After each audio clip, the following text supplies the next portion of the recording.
Good morning, everyone. It's the 20th of July, and we are coming to you live from Cape Town today again on InsureTalk34. So, as I was driving into the city today, I was reflecting on our industry and the tenacity that we show in the face of so many challenges. And it is also the theme of our InsureTalk session today. Our theme is harnessing innovation for sustainable transformation. And we're going to talk today about the importance of the insurance industry to proactively take challenges, tackle challenges, leverage digital advancements, and embrace sustainable practices to drive positive change. But what I really wanted to mention today was, if I think about what's gone wrong in our industry and in our country over the last couple of months from a risk perspective, you know, we all had to deal with the impact of load shedding and the impact on our policy covers, explaining that to clients, the floods we had in the Western Cape, storms around the country, so many challenges. And what really struck me is that all of us around this digital table today are also dealing with those risks on a daily basis. But yet, we have to step up and make sure our clients and our brokers are looked after as brokers, that our clients are looked after as insurers, that we're there to make sure that the claims are paid. So there's no time to stand still. We have to move and we have to act. And that really is about the sustainability and the sustainable transformation of our industry. So today we welcome you to InsureTalk number 34. We're very excited because it's just about time for the African Insurance Exchange to start at Sun City, and I know some of the team are already, from the CN&CO team, are already there, making sure that everything's ready to welcome all our guests. And it gives me great pleasure to introduce our first speaker of the day, Jaco Oosthuizen. He is the co-founder and MD of ULife South Africa, and we're very excited to hear about his journey in the insurance industry. But he says he's an actuary and an entrepreneur with a career spanning across 32 years. It means, Jaco, that we are about the same age, because I am also 32 years in the industry. He's managed successful business conceptualizations and deployments with some of South Africa's largest insurance brands. He's now reinventing the insurance industry as the co-founder of ULife and the managing director of ULife South Africa. Inspired by the highly competitive InsureTech, behavioral science and wellness industries, we hand over to you, Jaco. We look forward to your insert today. Thank you so much, Christelle, and good morning, everyone. I just want to get my slides quickly on here.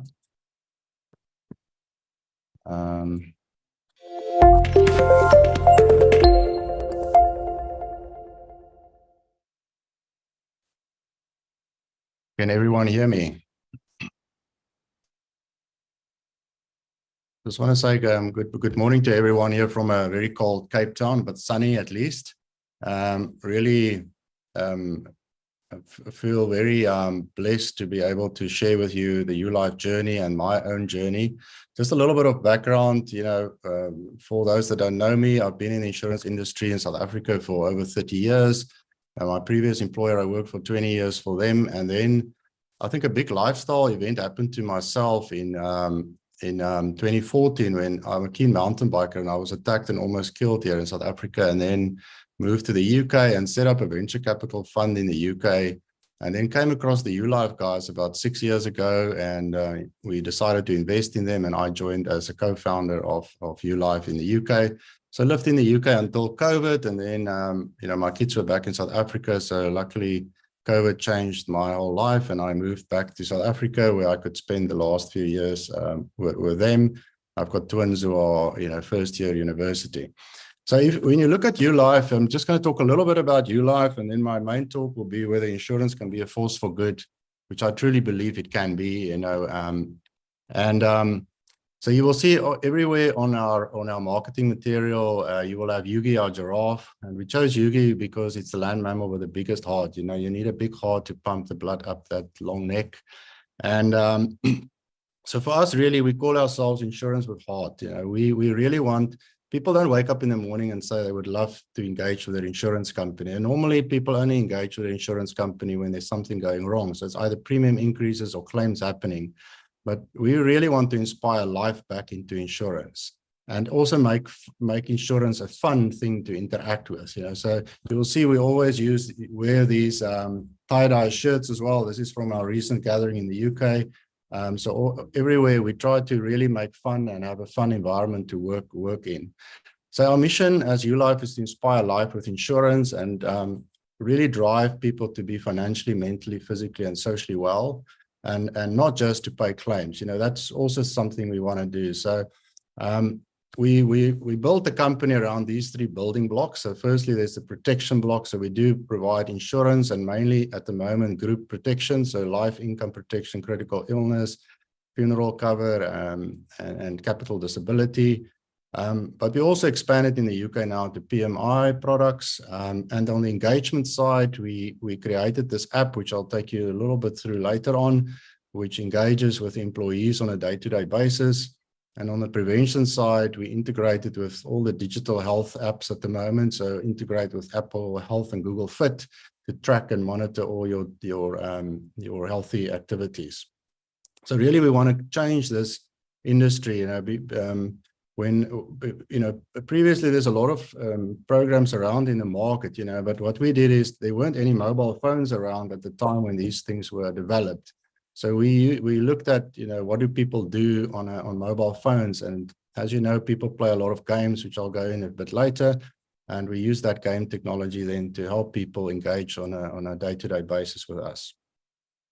A little bit of the history of ULife. So we are new in South Africa. We only launched in April. But in the UK, we've been live for 6 years now. So our head office is in the UK.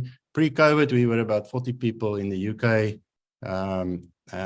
going into the office every day. Now we're over 300 people working from 15 different countries. So COVID had a huge positive impact on us as an organization. We launched in the US now as well, and then in South Africa. We have major clients in the UK, so over 1,000 employer groups on our books. Our app rating is almost 4.8 out of 5. So really highly rated app that we developed. And we have clients like Tesco, Co-op, Aon on board. So extremely well-known brands in the UK. And so far we've raised $206 million. In last year we got mainly from venture capital funds, but last year from Dai-ichi Life, which is the 9th largest insurance company in the world in Japan. So we're planning, quite a lot of plans with Dai-ichi to expand further in other countries as well. So that brings me to our topic, can insurance be a force for good in the world? So as we know, there's a global lifestyle crisis. 80% of chronic diseases is caused by lifestyle. So it's really about how do we get people to exercise more, eat better, drink less and smoke less, etc. And this is a huge cost and burden on the economy. The other thing is, there's a cost of living crisis. As Christelle was saying, there's COVID had a huge negative impact globally on the economy. Plus, we are, in South Africa, we have our specific problems around load shedding, etc. as well. So how do we help people as insurance companies to create make a positive impact on people's financial stress? It's obviously there's a huge mental health crisis as well. This report is a fascinating report that came out last week, actually, where it ranks South Africa as the lowest in terms of mental health in the world, which is an incredible stat actually to look at. So they rank, actually, they've got a continuum where they rank people from -200 to 200. And very fascinating is that, pre-COVID, the average of the world was at 90 out of 200, and now it's at 64. So COVID had a huge negative impact on mental health as well, which we saw in the UK as well.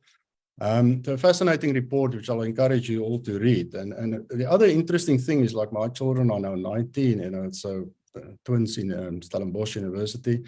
And they say that the young adult population has 3 to 4 times higher mental health issues than their parents. So I think there's a massive emerging issue that we have around the state of mental health in the world.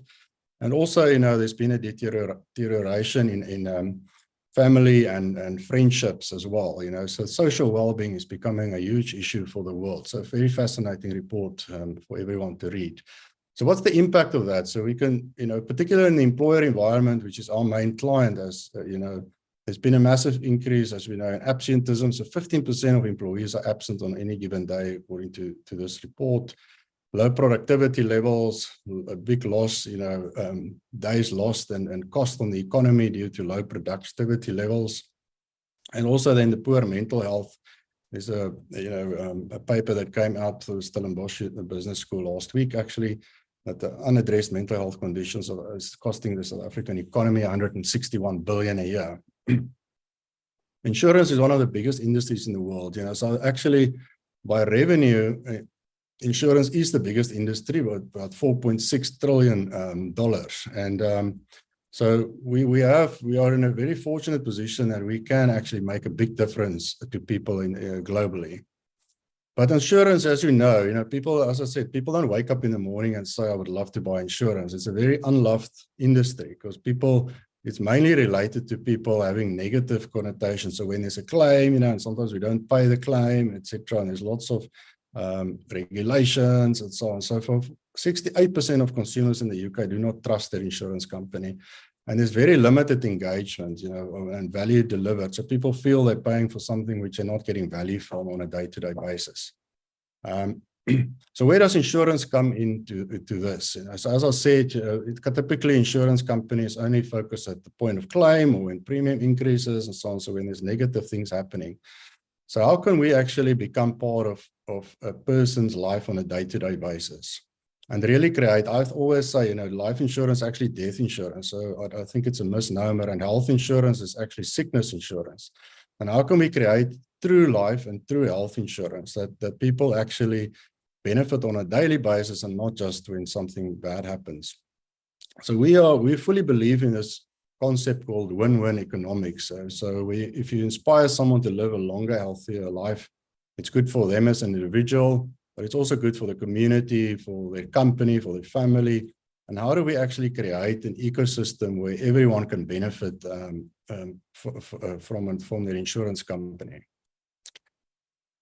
So typically, if you look at employer groups, they all struggle with this. So currently employee benefits is an extremely boring subject. People don't have engagement with their employee. They don't know which insurance company they have their benefits with. There's not a positive employee experience. They have issues with retention and attracting top talent. The formal well-being strategies are very fragmented and so on, and also corporate and social responsibility, sustainability becomes almost a tick box exercise. But how do you get employees actually to also understand that and actually engage with ESG on a day-to-day basis? So we believe that the new model should include all of these. So the employee benefits should be transitioned into a new model where the employee is as engaged as the company when it comes to well-being and mental health and so on. So I'll talk about a fascinating study about the impact of well-being on companies and their performance as well a bit later. So how do insurance companies and individuals all win? So I think what we have done is we went and we looked at other industries and what did other industries do to actually transform themselves.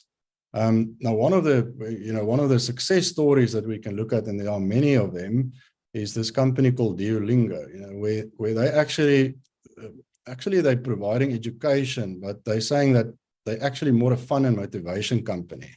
And fun is the most important part of the work that we do. And as a company, ULife, we also feel that fun and making people happy is actually what we do, although we provide insurance as well. And they've been massively successful, this company. I think on the top, they reached a 6 billion valuation, down now to 3 after last year, but massively successful. So what we have done, just a quick overview of the ULife proposition, is we looked at gamification. So I'm a big Candy Crush user. I don't know whether any one of you also use that.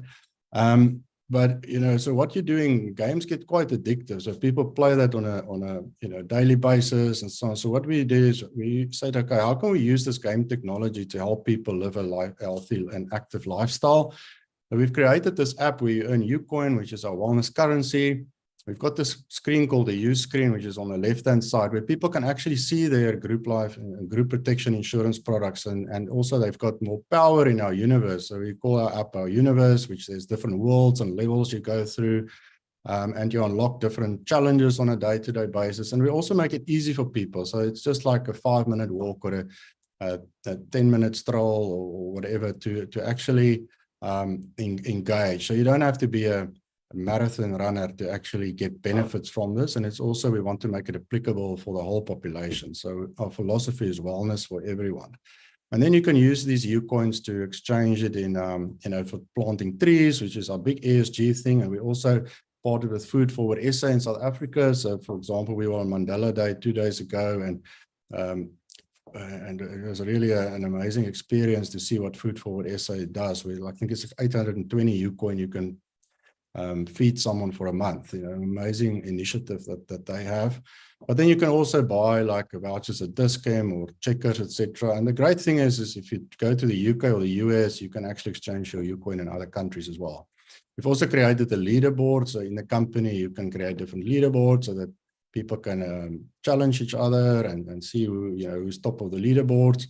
And then you can also challenge individually, use your U-coin to challenge people. So, I mean, I'm not going to go into all the detail, but we're getting massive engagement. So we're getting about the way that app engagement gets measured is through daily active over monthly active, which sits at about 40 to 50% at the moment of monthly active users using the app on a daily basis, which is, I mean, there's no other insurance company in the world that has that type of engagement with their end consumer.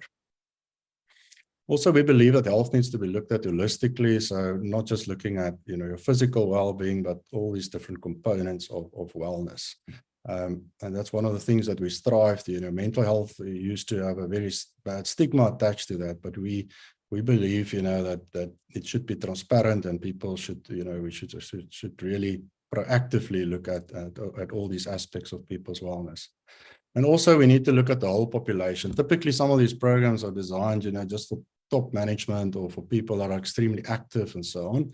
But what we believe is that the best impact on employee well-being would be if you look at the bottom people as well. So the bottom 20% can have a massively overall positive impact on your organization. So whether it doesn't matter what level of in your company you are, we want you to participate and actually benefit from what we are providing to you.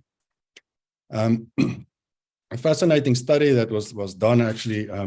The full study is called The Workplace Wellbeing and Firm Performance. Again, a fascinating paper that I'll encourage everyone to read, done by the Said Business School in Oxford, where they said, if you invested $1,000 in January in the top 100 companies ranked by highest for well-being, your investment would have outperformed the S&P 500 and so on. So it's a fascinating paper because it talks about, is there a business case for happiness? And I think that aligns so much with our philosophy that if you make the workforce well and happy, then there would be higher performance, higher retention, and etc. So really a fascinating story, and one of the fascinating paper. And one of the things that comes out of this paper is across industries and companies, and over time, well-being is proven to be an ever more important predictor of company performance. And that's something we fully believe in as well.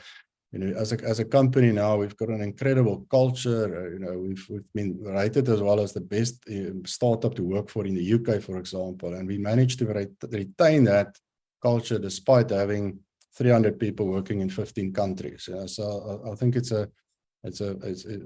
really critical for people to focus and employers to focus on well-being. And as an insurance industry, we can have a massive impact on that, because we are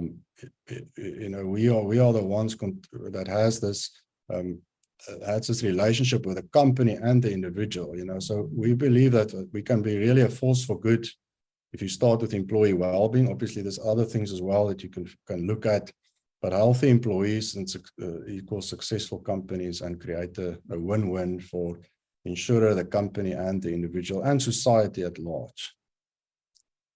So just as a closing, remark, is I really believe that as an industry, we have the ability to build the world we want to live in. That's also one of our core values, is to create the world we want to live in. And I think sometimes, I've now come back to South Africa after a few years abroad, and I think we, as an industry, we need to start to focus on the positive stuff, and how can we really make South Africa a better place to live in, and what can we contribute towards that as an industry, and not simply just protecting people when things go wrong, but that we inspire life and really make a difference. So it's for us really amazing to be in South Africa, and be able to contribute positively to this economy and create this positive world. So I think for us it's really definitely I think something we should inspire to as an industry, to be a force for good in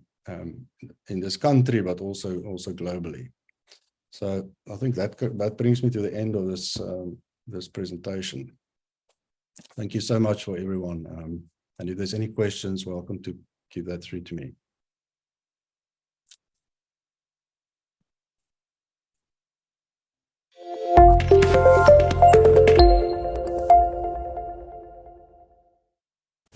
Jaco, thank you so much. It's always so amazing to hear about new offerings in the market, and especially for us, many of us are from the short-term insurance industry, to hear what you're doing in the life side of the industry, to hear your voices, to understand what's going on. So we appreciate your time here today. And of course, we appreciate you for supporting our InsureTalk show that we take to market every month. We can't do it with our partners, our event partners. And on that point, I want to introduce our next event partner and also our next speaker. So I want to start with a speaker because I know her really well. Marcia Leroux is actually a very good friend of mine. We used to work together many years ago. So it's my great pleasure to introduce Marcia to you. She is, she's part of the SSP, which is our other event partner. She's Business Development Manager for Africa, SSP. She is a fantastic all-round individual, accomplished professional who embarked on her career in the medical and insurance industry in the early 2000s. She's got a rich background in sales and marketing, and she's held various executive roles within national and international corporates. Marcia is going to talk to us on a very interesting topic today. I just want to get to my notes here. So her topic is confronting the challenge of sustainable competitive advantage in the digital era. And as I mentioned, she's part of SSP, who's one of our event sponsors. Now, SSP is a leading global supplier of technology systems and software for the insurance industry.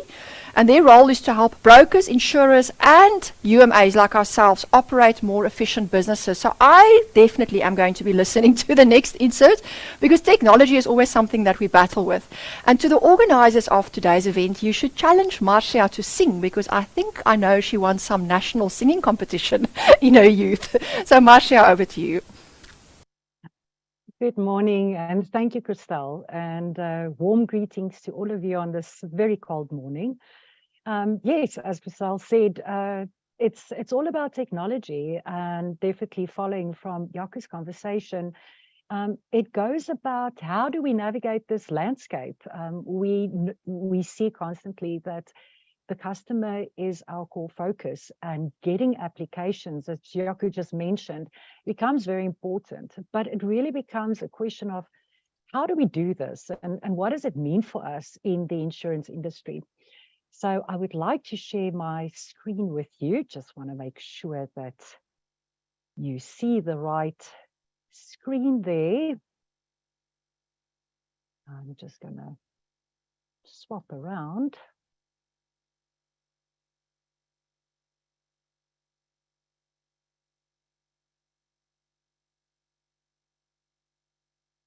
Sorry about that.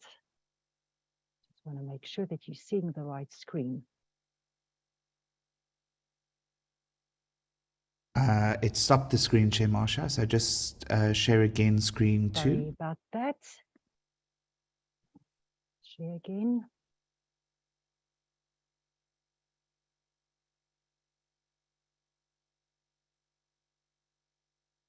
Sorry about that. It took away my presentation, as normally one gets prepared and then life happens. Technology. All right, are you able to see my screen? No, so just share screen 2. So hit share screen, the green button. Then you'll see desktop 2.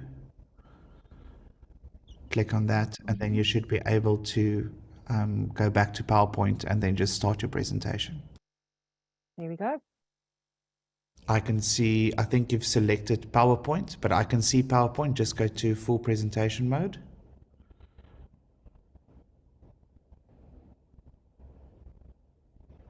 And just swap the Great, screens and then around. just say display settings and then change Right. swap presenter view.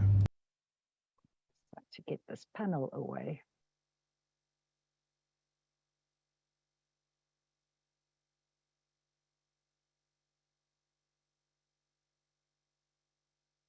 Right. Is that working? Yeah, perfect. Thank you so much, Marsha.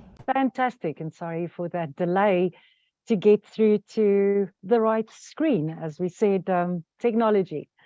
So as we delve into the world of technology in the insurance industry, we are faced with constant changes and new inventions that come up very, very quickly. And this world of technology has huge potential for both individuals and insurance companies. It can bring great benefits, like we saw from what Jaco just showed us, making things work better, helping us make smarter decisions, and inspiring new ideas. However, amidst this excitement and experiments that we're going through and all the possibilities we have, it is important to also pay attention and careful consideration to issues such as data privacy, cybersecurity, ethical implications, and the approaches to technology adoption. But if we understand how technology works and use it wisely, we can navigate through this ever-changing landscape and create a future that's full of innovation and possibilities for all of us. So let us dive into this exciting world of possibilities. Let's embrace technology while also being mindful of the challenges it brings. In this digital era, the South African insurance industry is facing a series of challenges in its quest for sustainable competitive advantages. And we know that plays a big role, as we know that insurance is very, very big in South Africa. And first and foremost, the insurance companies need to effectively adapt and integrate new digital solutions. But keeping pace with the emerging technologies and strategically implementing them can be quite a struggle, especially for companies with limited resources or outdated legacy systems. As digitalization transforms customer expectations, the demand for personalized and seamless experience has skyrocketed. And to meet these expectations, insurance companies must invest in digital platforms and customer-centric solutions. However, striking the perfect balance between tailoring services to individual customer needs and safeguarding data privacy and security poses a complex challenge for us, as we know. Now, let's talk about the treasure trove of data available to insurance companies. This data provides tremendous opportunities for obtaining valuable insights and making data-driven decisions. But effectively, managing and analyzing this wealth of information requires advanced data analytic capabilities and robust data governance practices. Unfortunately, many insurers find themselves grappling at the task of organizing and leveraging their data assets effectively. And this is purely what we will be looking at later is legacy systems as a good example. But moving on, we come across another challenge on the horizon, the increased risk of cyber threats and data breaches. For insurance companies, protecting customers' data and ensuring robust cybersecurity measures are put in place is of utmost importance. Yet, developing and maintaining strong cybersecurity defenses, adhering to the regulations, and addressing ever-evolving cyber threats can be a resource-intensive and challenging endeavor.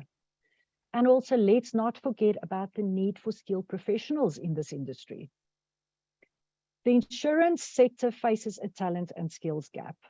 There's no question about that. With a shortage of experts proficient in areas like data analytics, artificial intelligence, and cybersecurity, attracting and retaining top talent with the necessary expertise remains a significant challenge for companies striving for sustainable competitive advantage.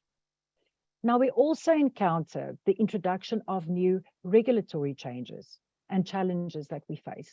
Insurance companies must navigate the complexities of data protection regulations, consumer privacy laws, and other industry-specific requirements, striking the right balance between compliance and innovation while remaining competitive requires a very, very delicate balancing act.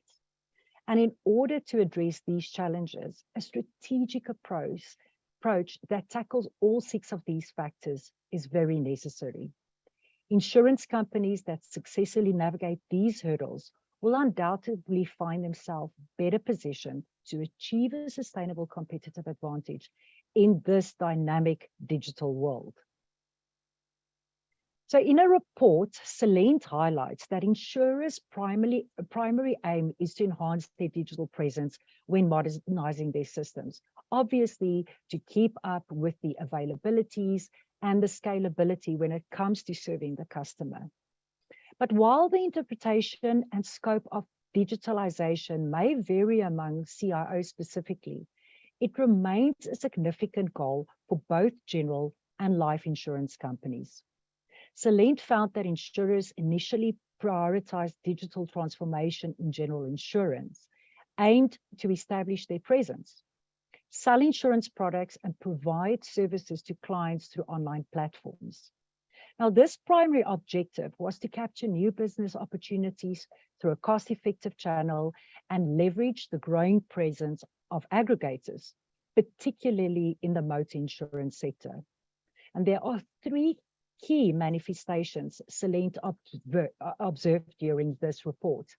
And these are enabling the sale of new insurance products online through a dedicated process for obtaining quotes and making purchases.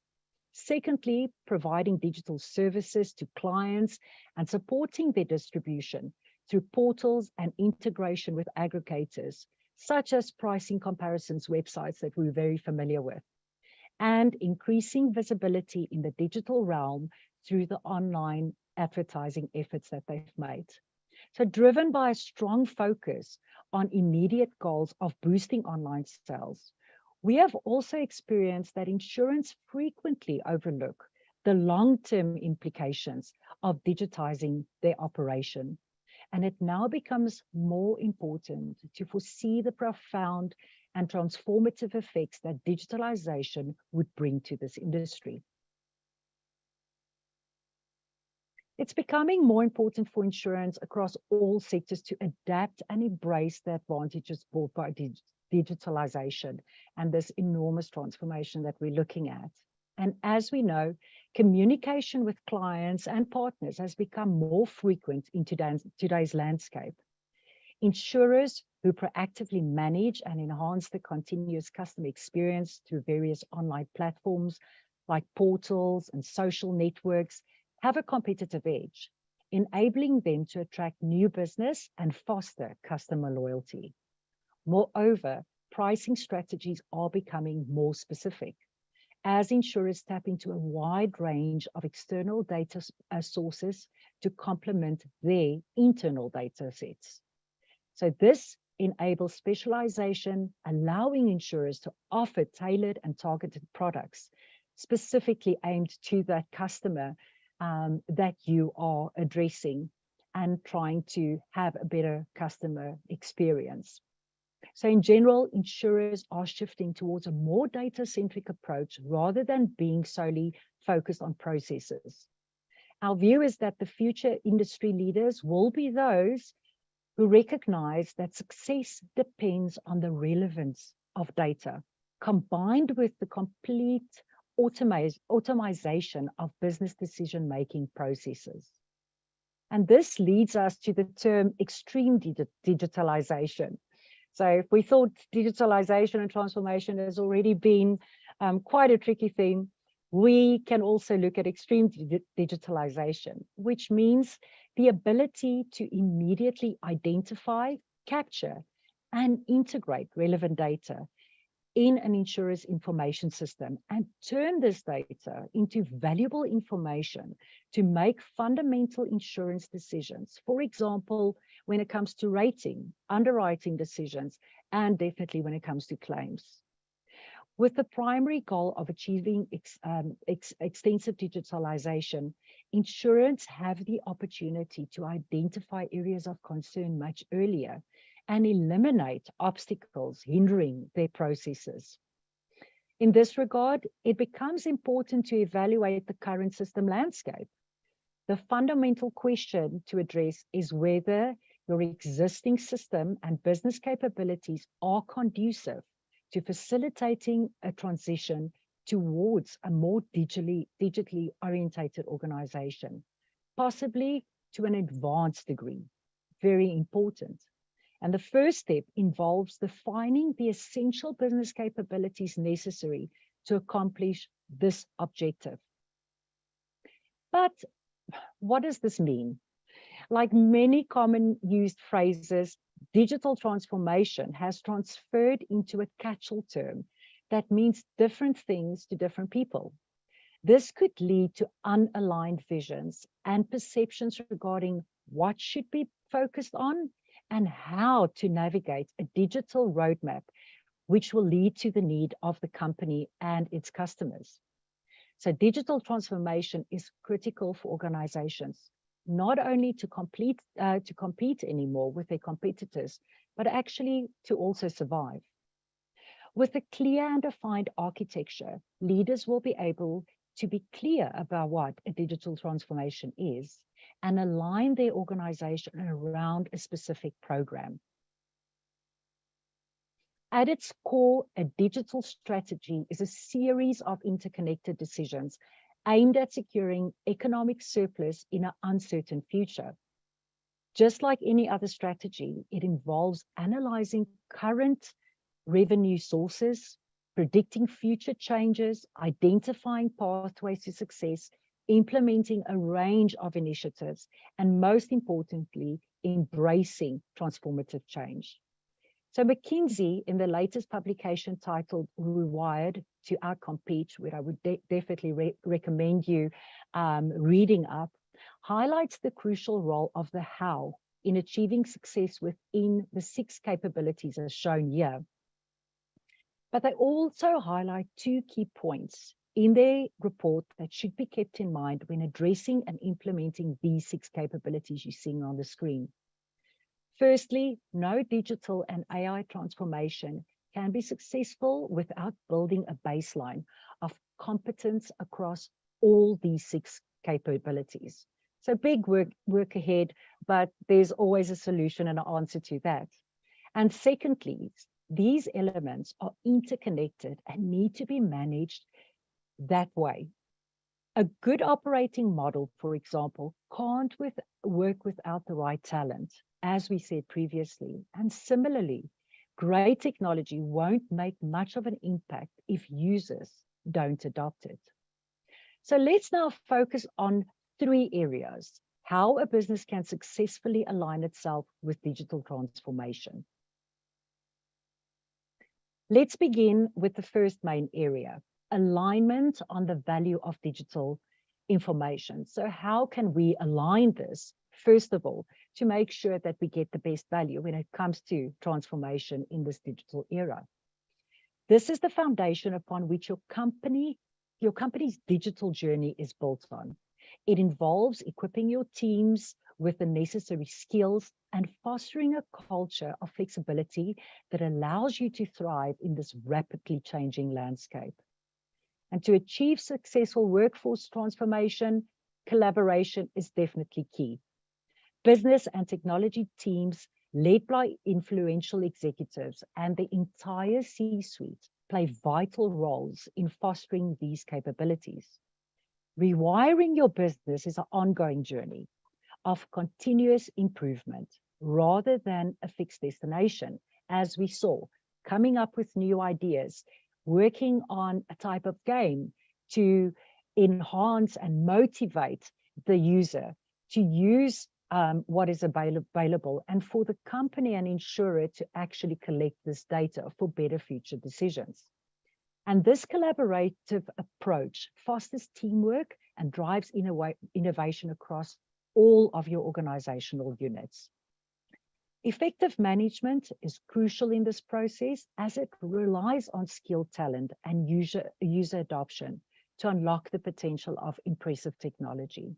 So in summary, successful workforce transformations requires collaboration, continuous improvement, and effective management to leverage skilled and talent and drive user adoption and technology. So moving to the second main area, the business objective roadmap. And I think this is sometimes something with all the excitement of transformation that one sometimes forgets to look at or overlook. A roadmap driven by clear business objectives is essential for successful transformation. Digital transformations have far-reaching effects on various aspects of your business. And investing sufficient time in planning and strategizing will yield significant rewards. By aligning your roadmap with priorities such as enhancing your customer experience, acquiring and retaining customers, and fostering loyalty, you pave the way for a focused and unified implementation. And lastly, let's explore the third main area, employee-focused strategies. As we've seen, the insurance industry is undergoing a significant shift in its workforce dynamics. Employees must now develop new digital skills, embrace agile work practices, and adapt to customer-centric cultures. This transformation is driven by the industry's increasing reliance on data analytics, the adoption of emerging technologies like artificial intelligence, and the growing emphasis on personalized customer experience. It is therefore essential to encourage employees to enhance their digital literacy, collaborate across teams, embrace innovation, and demonstrate a proactive approach to learning and adapting to change. In conclusion to this slide, aligning your business with digital transformation requires a deep understanding of these three main areas. And by embracing these capabilities and integrating them into your organization, you will position yourself for success in this digital age. The second area is delivery capabilities, essential for success in the digital landscape. This area is instrumental in driving success as we navigate the digital landscape. As we discussed in the previous slide, delivery capabilities rely on employees developing digital skills. They're embracing the agility and adopting a customer-centric culture. And these capabilities are the foundation upon which transformation efforts are built. And one crucial aspect we've observed is the power of effective digital ecosystems and app interfaces as efficient business solutions that elevate interactions and enhance customer satisfaction. Very much, again, seeing in Jaco's demonstration and how these ecosystems starts playing a very important role to get the best benefit and reward at the end of the day. So effective digital ecosystems and app interfaces elevate interactions and enhance customer satisfaction, providing efficient business solution.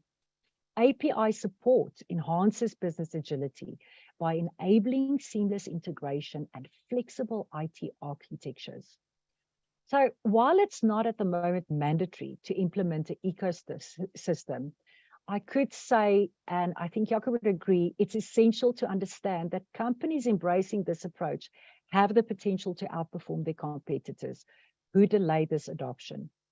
And lastly, let's acknowledge the exponential growth of data in the insurance industry. Today, more data is generated than ever before. Just consider this. Motor insurers receive around 4 terabytes of data from connected cars on a daily basis. Health insurers track a wealth of information from apps monitoring heart rates, sleep patterns, and other health metrics. To effectively handle this massive influx of data, you need to develop and scale big data ecosystems. And these ecosystems enable insurers to manage and analyze vast amounts of data, extracting valuable insights and drive informed decision-making processes. And by harnessing the power of big data, insurers gain a competitive edge in understanding customer behaviors, predicting market trends, and tailoring your service to meet evolving needs. So in summary to this, the delivery capabilities within the core business objective play a pivotal role in the digital transformation journey. By embracing effective digital ecosystems, leveraging API support, and harnessing the potential of big data, insurers position themselves for success in this dynamic digital landscape. Now, let's explore the third area, the big one, change management. One that a lot of times get a lot of pushback, but very important as well. But let's look what change management can do. And this need for change and automation has been amplified by COVID-19, driving companies, as we've seen, to adopt digital solutions for smoother operations and business continuity. Embracing digital solutions brings several benefits. The first benefit being efficiency.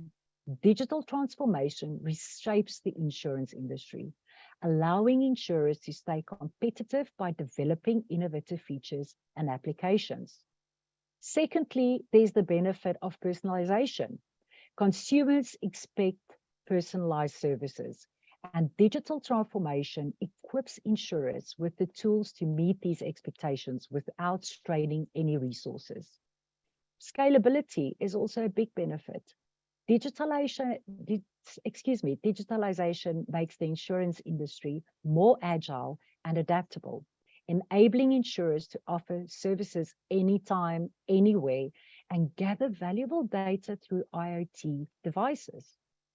And then the last benefit, agility. Digital transformation basically future-proofs insurers, empowering them to embrace advanced opportunities and stay ahead in a rapidly evolving landscape. So as you can see, change management and digital transformation are not just buzzwords. They bring real benefits to the table, from improved efficiency and personalization to enhanced scalability and agility. Now let's explore the benefits and efficiencies digital transformation brings to the general insurance industry by mitigating inefficiencies in the value chain. And these are very, very important because this is normally where most of the efficiencies can get lost.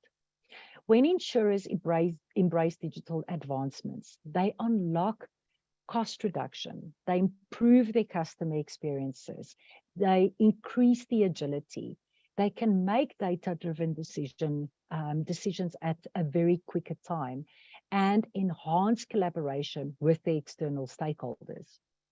These factors are vital for gaining a competitive advantage and achieving long-term success in today's digital and customer-centric landscape. However, it is crucial to acknowledge the significant consequences of inefficiencies in certain areas for insurers. Communication for brokers, for instance, can lead to delays and misunderstandings if not streamlined, if not having a broker portal where the broker feels part of some aspects of the process that insurers have. The configuration of products, consumer management, and ecosystem integration also play crucial roles in the smooth functioning of an insurance company. Zooming into the value chain and focusing on underwriting, actuarial, payment, and claims processes, efficient transformation can lead to a more streamlined business operation, resulting in cost reductions across various areas. So underwriting benefits from leveraging convergence of data, technology, and human capital can create substantial value in this specific value chain. Insurers are actively upgrading their underwriting capabilities using advanced technology and diverse data sources to making informed decisions.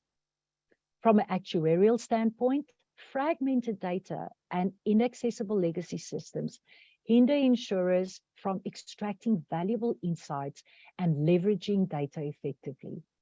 And then let's not mention meeting IFRS 17 requirements, which further emphasizes the need for accessible and relevant data to comply with these audit demands. Digital transformation also addresses slow and delayed payment and collection processes. Insurers are embracing digital payments, including inbound premium payments from policyholders and outbound claim payments. These changes aim to provide a convenient and seamless user experience, benefiting both the insurers and the customers. Claims management benefits from offering multiple payment methods for policyholders, but it introduces complexities for insurers in reconciling accounts and resolving discrepancies promptly.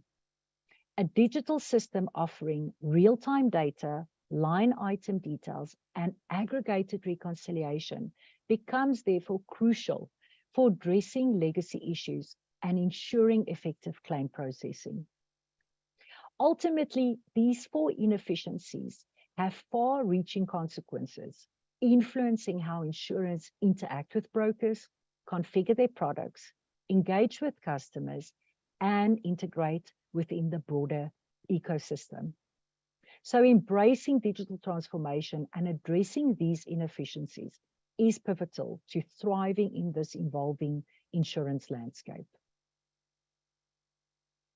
And let's not forget the legacy systems, as I mentioned before. Legacy insurance, insurance legacy system inefficiencies can have high maintenance costs. For instance, as a main one, they can also have inefficiencies of data loss, unsupported vendors, and technical limitations, posing challenges to your digital transformation.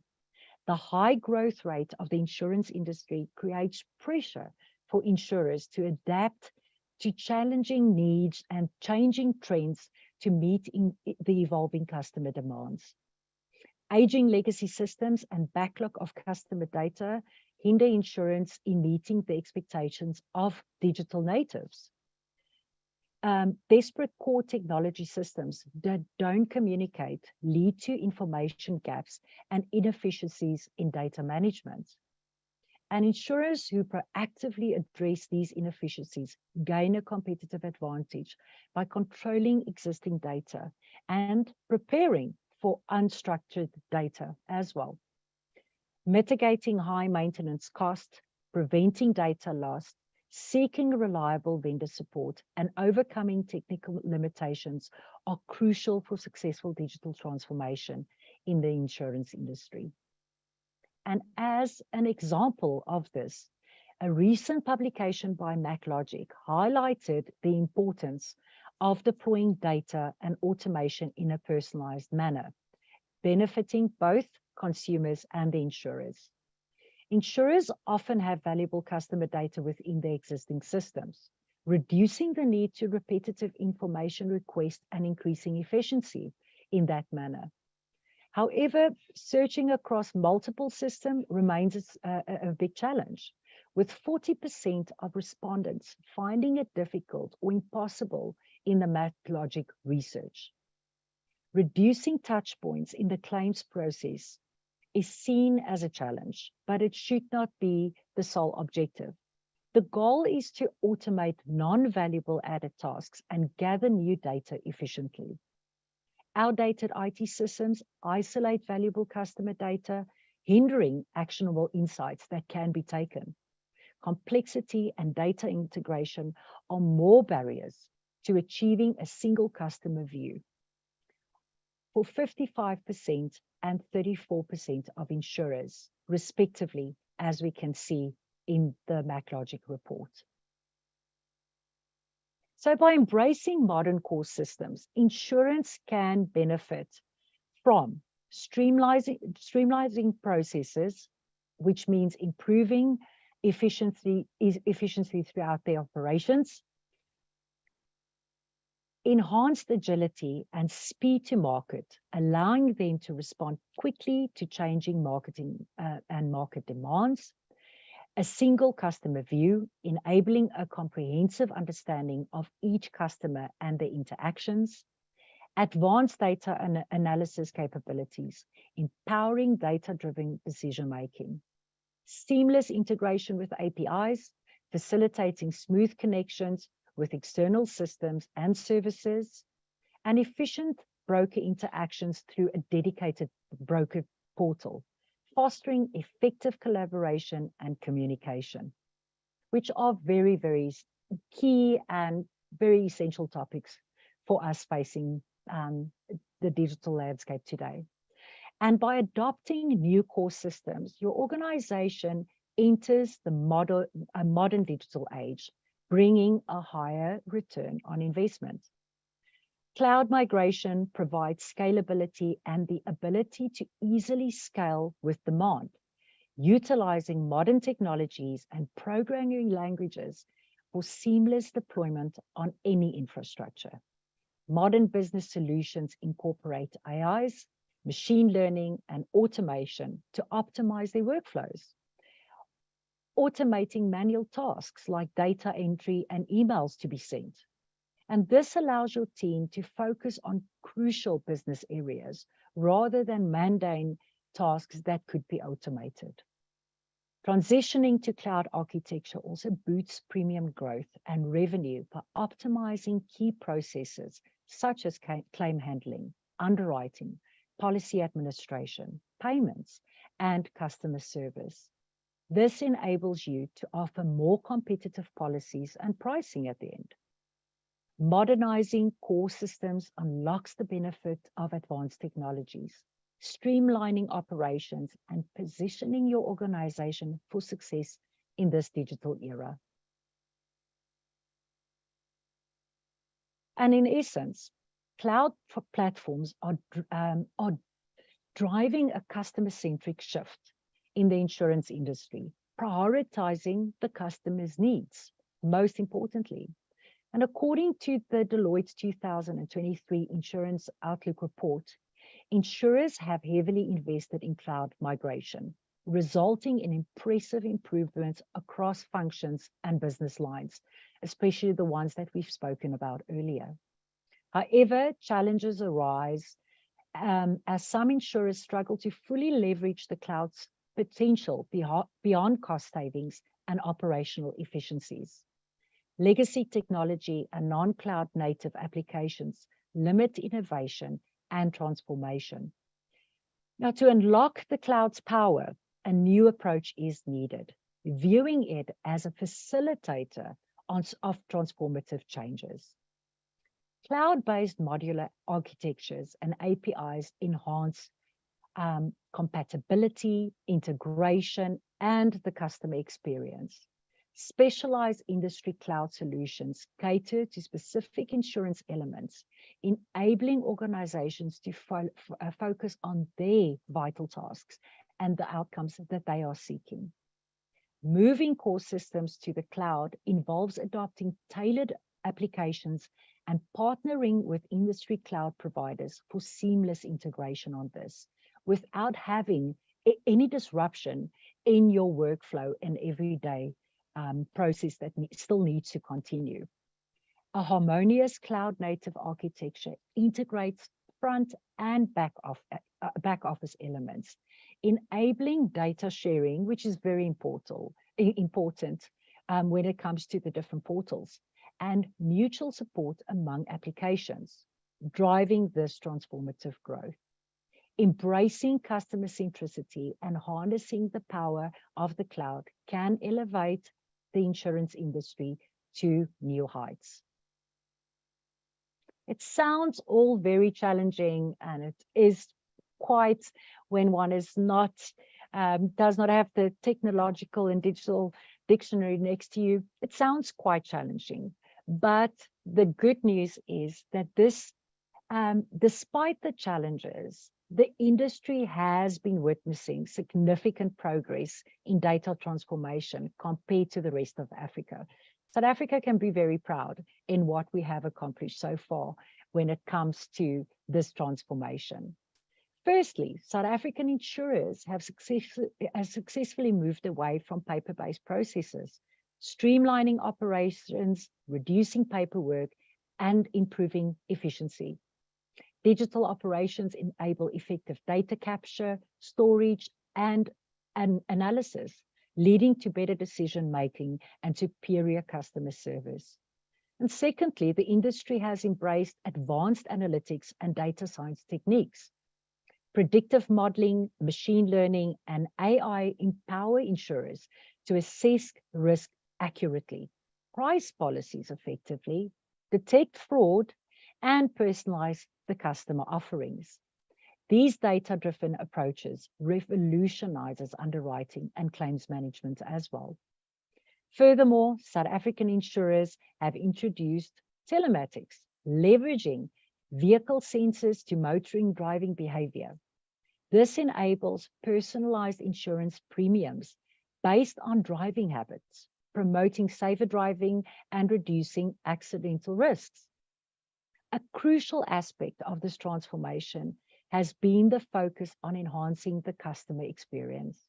Insurers use customer data to develop personalized products and services, deliver tailored recommendations, and provide responsive customer service. Data analysis helps understand customer preferences, leading to higher satisfaction and retention rates. Last but not least, data transformation initiatives have significantly strengthened fraud detection capabilities. Advanced algorithms and data analysis identify suspicious patterns and potential fraud cases, reducing fraudulent claims and ensuring financial stability and scalability in that matter. Now, I know I've said a lot, and it is quite an integrate understanding when it comes to navigating this digital landscape and how we transform within the insurance industry. But I hope these insights have sparked ideas for your own value chain and future digital transformation plans. South Africa's journey serves as a shining example of how embracing data transformation can lead to remarkable advancements in the insurance sector. And I thank you for your time, and we look forward to connecting at the upcoming AI conference, and please come visit our stand. Now I'll hand back to Christelle.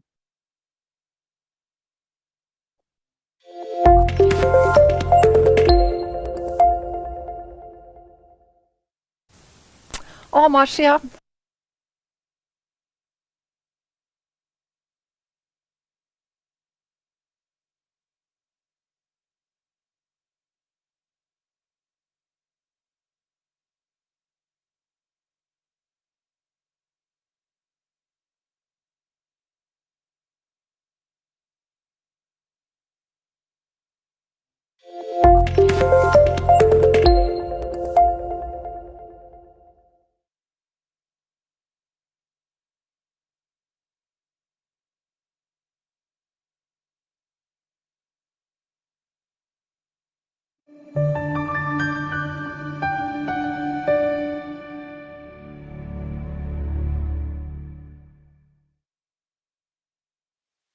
Good morning, ladies and gentlemen.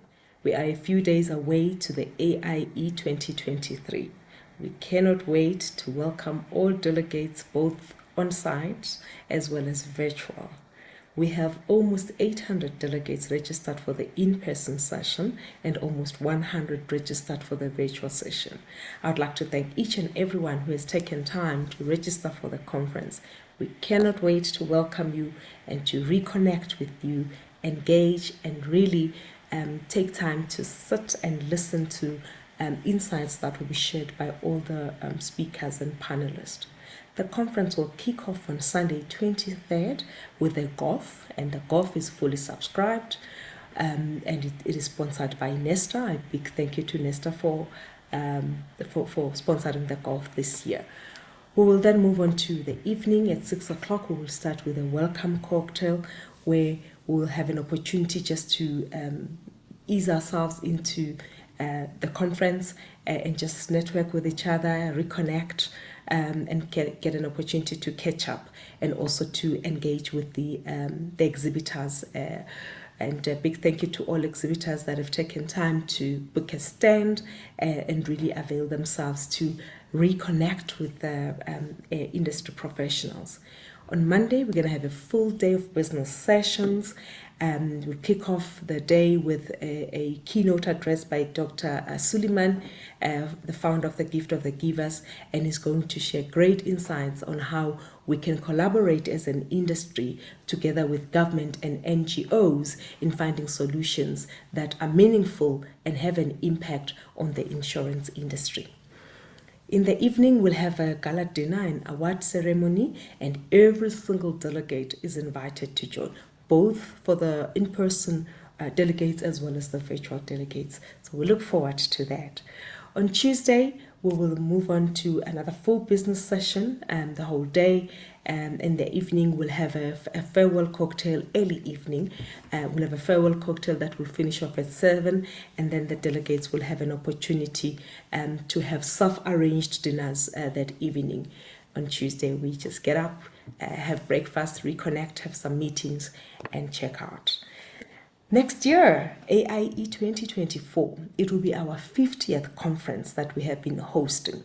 Now, you do not want to miss that. We have big plans for it. We've already started working towards the AIE 2024, and we're going to launch it at the conference this year.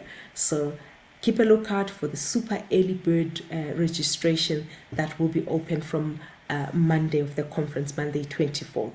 As I said, you do not want to miss such a big milestone, the 50th conference, AIE 2024. Keep a lookout and please do not miss it. We will be back at Sun City for the AIE 2024, and if you've missed registration this year, you have an opportunity to take advantage of the super early bird registration. As I said, it will be opened on the 24th, Monday 24th. Registration will be open. And I also would like to say a big thank you to our loyal sponsors that have every year been there for us, sponsoring the conference, providing support. A big thank you to all our corporate partners and industry experts that are always available or are willing to make available experts that will share insights with us. And this applies to both experts locally and internationally. I want to say thank you. We appreciate your support. A conference of this nature is not possible without sponsors. It is not possible without the support and the commitment from subject matter experts. So we look forward to hosting the AIE 2023, and we look forward to launching the AIE 2024. Keep a lookout for the dates that are already secured, and we look forward to an exciting time, both as we enjoy 2023, but also as we look forward to 2024. Thank you.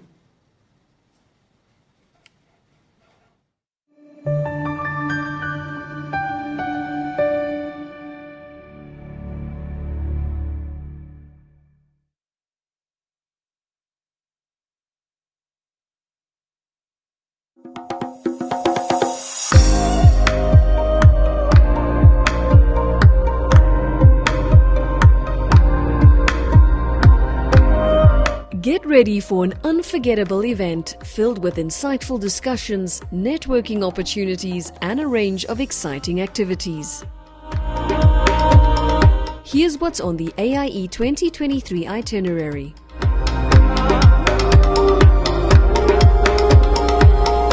On day 1, you can look forward to the AIE Golf Day, early registration, hotel check-in,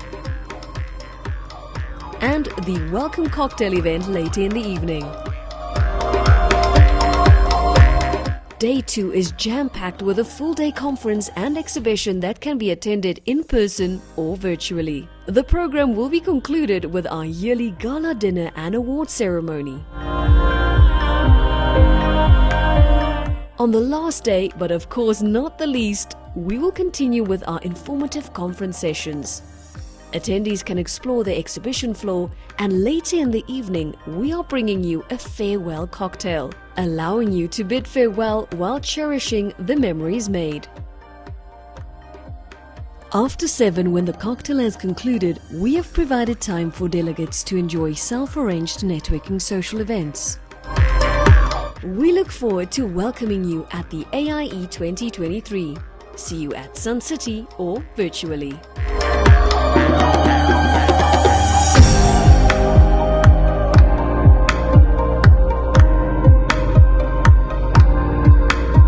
The African Insurance Exchange 2023.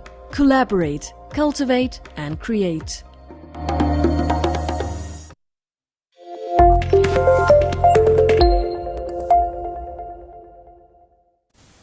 Thank you, Madam CEO. We wish you all of the best with the event coming up starting on Sunday. Our next regular update is from Rianette Whitehead. Rianette is the co-owner and editor of FA News, and also the mother to the youngsters in the industry through the Insurance Apprentice. So every month, Rianette goes and she does a lot of research on what's happening in the media that's relevant to the insurance financial services industry as a whole, and she updates us here on all the news. So always a very exciting insert. So thank you very much for joining us today, Rianette.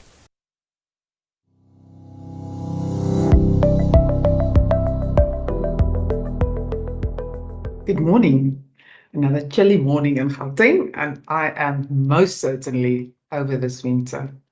Always a pleasure to share some news and happenings from FA News side. So thank you to the InsureTalk team once again for the opportunity. So let's start with the excitement that is brewing for the AIE conference next week. Those who have registered have received access to the conference platform last week, where we can see who will be attending, what the program is, what's happening at conference, who the sponsors are. So the networking has already started, and we are not even there yet. The conference has a fantastic platform where people can already start engaging now and set up meetings in between attending sessions. My diary is most certainly filling up, and I'm super excited to see some industry friends we don't get to mingle with that often anymore. I'm sure there are still some time to register, so if you were sitting on the fence, do it now.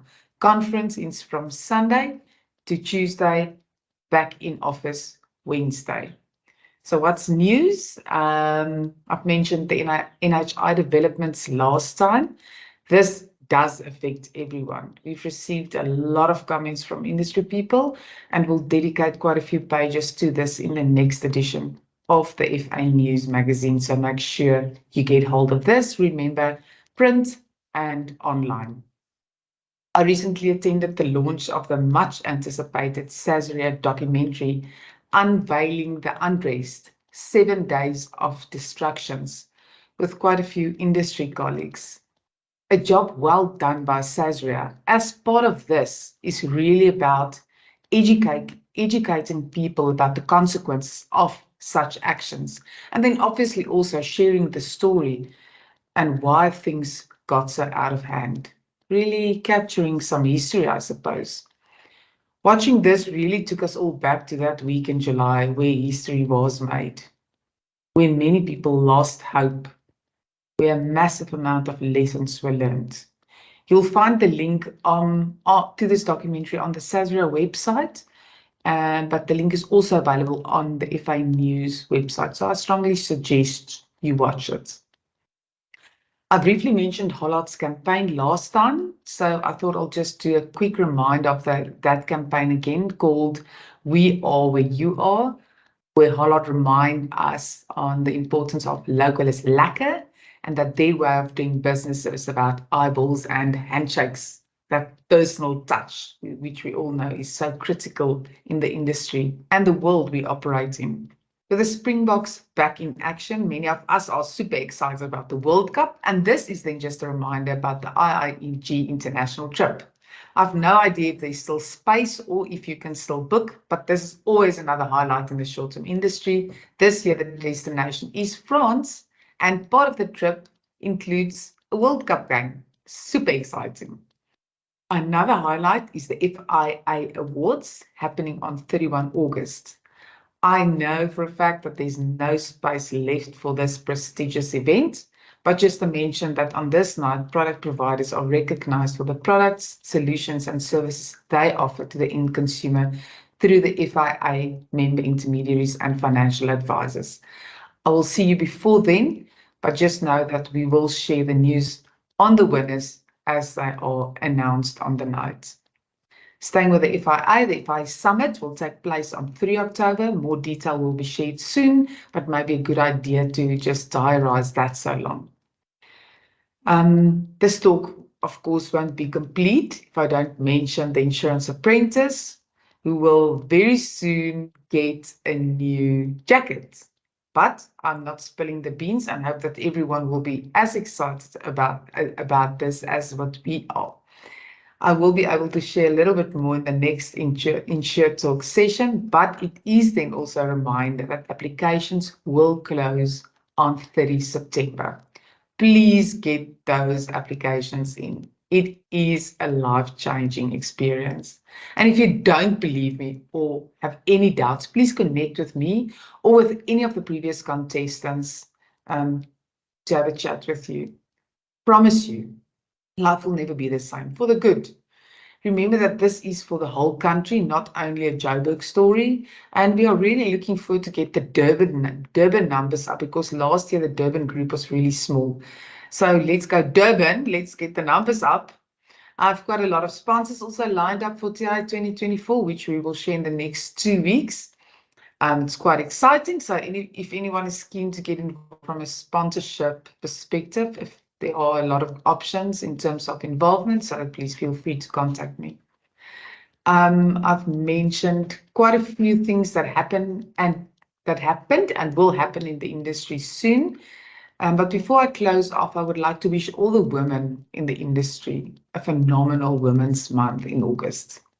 I only see you in the middle of August, so that's why I decided to so long share a message. I know there's still a lot of work and a lot of changes that needs to happen, especially on the equal pay level issue. But I do believe we've made some stride in this space in the last 10, 20 years. There are so many great quotes about women. So I thought I'll share 3 of my favorite ones. Yes to strong women. May we know them. May we be them, may we raise them. That's unknown. The second one was, where there is a woman, there is magic. Zaki Changi. And the last one, she believed she could, so she did. Enjoy the rest of your session. Thank you once again to the InsureTalk team for the opportunity to share some news and happenings from our side. This is me, Rianette Whitehead, FA News Editor, signing off.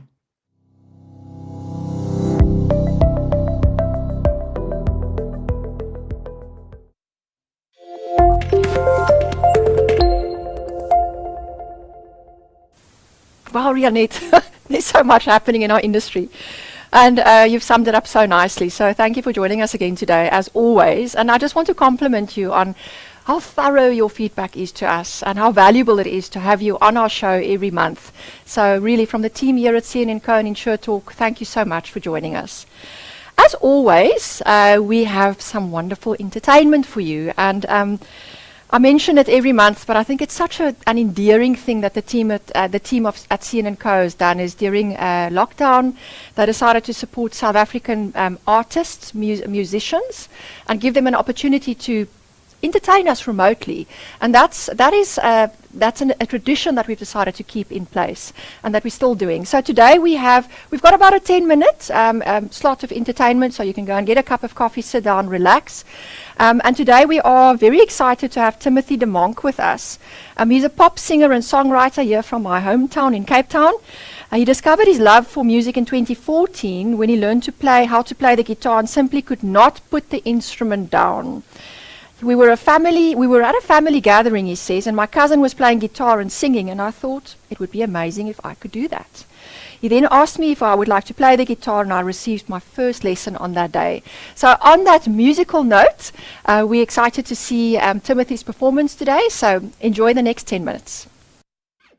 Hey guys, my name is Timothy de Monk. I'm a professional musician from Cape Town, and I'm happy to be here for InsureTalk34.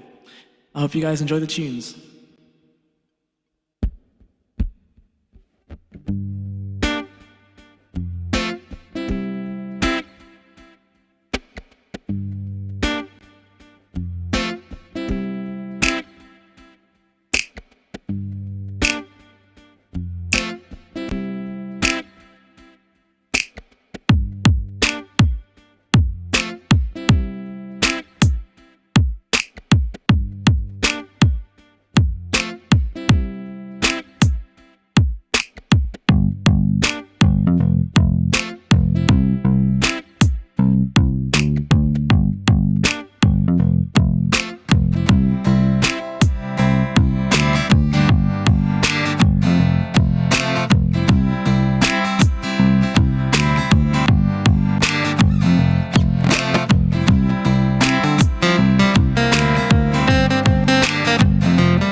Good Lord, baby got 'em open all over town. Single player, don't play around. Got enough ground, enough game by the pound. Well, getting paid is a forte, each and every day to pay away. I can't get out of my mind. I think about the girl all the time. East side to the west side, pushing fat rides, and that's no surprise. She's got tricks in the stack, stacking up cash, fast when it comes to the gas. By no means average, she's gotta know when to have it. And baby, you're a perfect 10. Yeah, yeah, yeah, yeah. I like the way you work it, no diggity, I gotta back it up. I like the way you work it, no diggity, I gotta back it up. I like the way you work it, no diggity, I gotta back it up. I like the way you work it, the way you work it, the way you work it.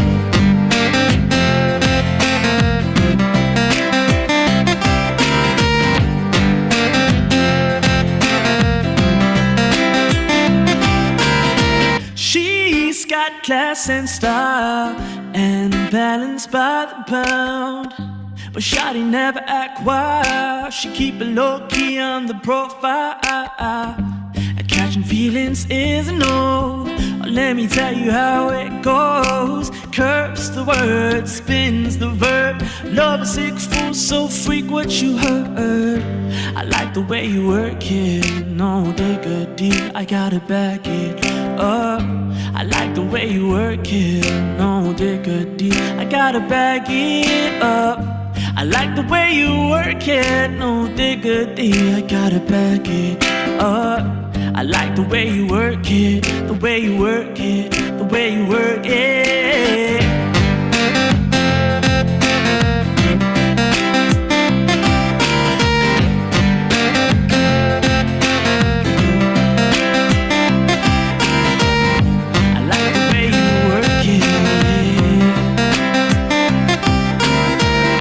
I like the way you work it, no diggity, I gotta back it up. I like the way you work it, no diggity, I gotta back it up. I like the way you work it, no diggity, I gotta back it up. I like the way you work it, the way you work it, the way you work it. Yeah, yeah.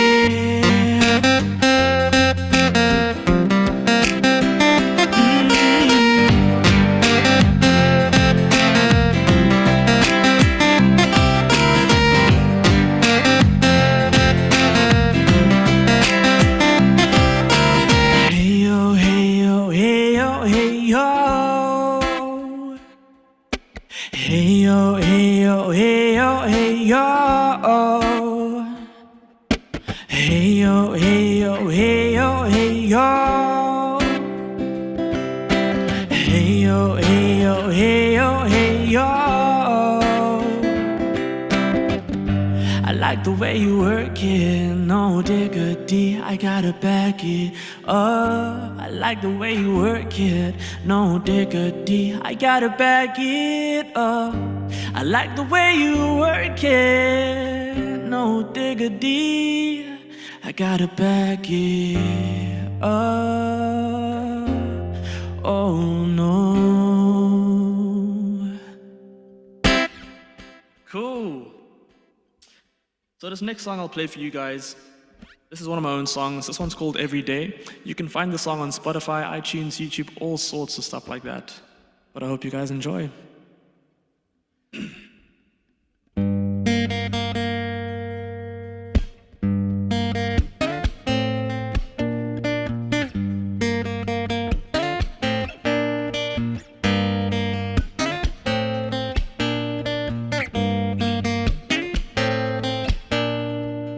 Yeah, you can say the words that hurt the most, but I would never really look too close. And now you're searching for a better love, 'cause I just left you and I gave you up. Hey, short skirt, she's flying high. Whoa, she wants that other guy. And I saw them driving by. Whoa, tell me why'd you lie? And she gives me highs and she gives me lows, and she tells me every day that she's not alone. And she gives me highs and she gives me lows, and she tells me every day that she's not alone. She tells me every day, day, day. She tells me every day, day, day. She tells me every day, day, day, day, day, day. She tells me every day.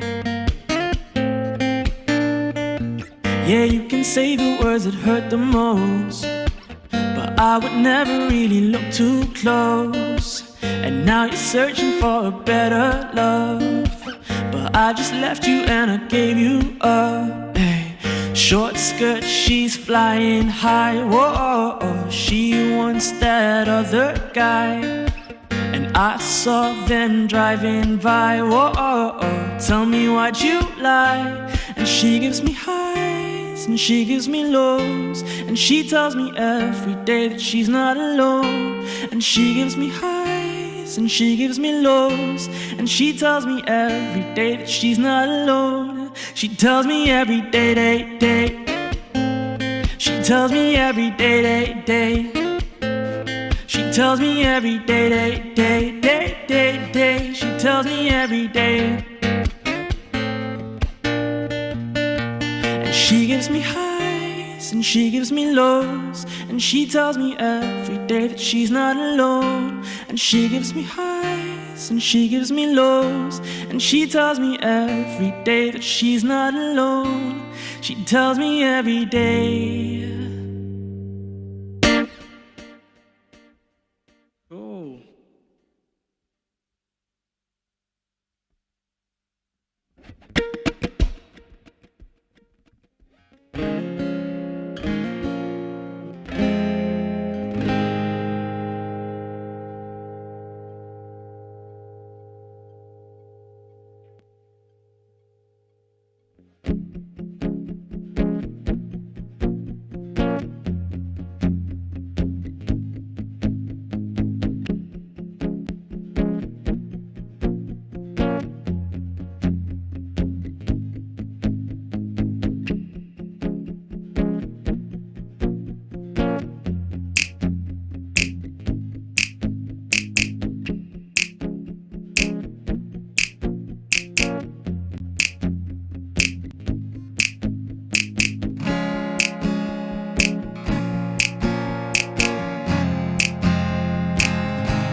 kiss her. She drives me crazy and drives me crazy. She's small to daisies, small to daisies. I'm gonna take you for a ride on a big shit plane.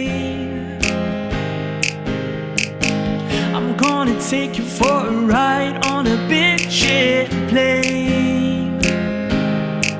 Yeah, yeah. Yeah, yeah. Yeah, yeah. Yeah, yeah. And be my lover, my lady river. Can I take you higher? I'm gonna take you for a ride on a big shit plane. I'm gonna take you for a ride on a big shit plane. Yeah, yeah.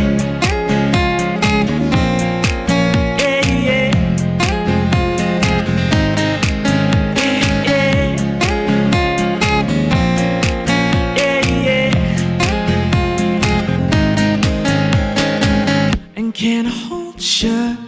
Can I kiss you in my arms? And can I take you away from home? And can I hold you? Can I kiss you in my arms? And can I take you away from home? Yeah, yeah.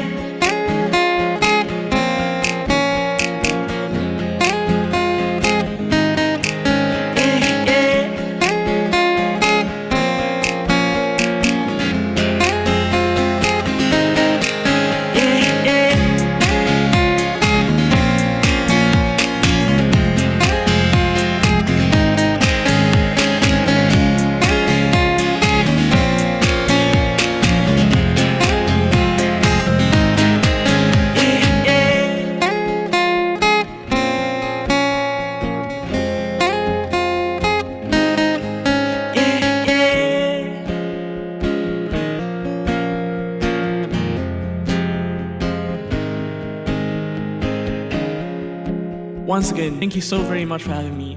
My name's Timothy DeMonk, and this is TDM Music.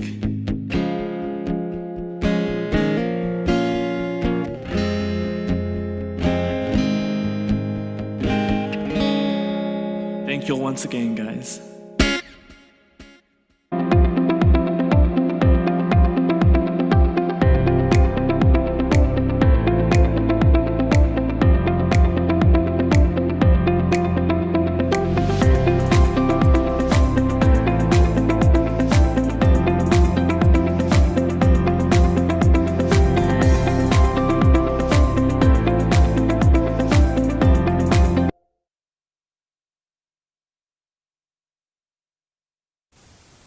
Welcome back again, and now we are on to something really exciting. As always, we keep a very interesting speaker for the last slot of the day. So Robbie, you're going to have to pronounce your surname, if you don't mind, when you open up the speech today, because I don't want to embarrass myself by trying to guess how to pronounce your surname. But you are the guy who went from a wheelchair to the summit of Mount Everest. I can't wait to hear your story today. Robbie is an absolutely amazing individual. He one of the most impactful and sought after speakers on stages across the world, with his inspiring account from absolute rock bottom to the top of the world. And I quickly want to give you an overview, and then I'm going to hand over to Robbie. In 2006, he broke both his ankles in an accident at an indoor climbing gym, and that landed him in a wheelchair. He said he went into a terrible downward spiral and he hit rock bottom.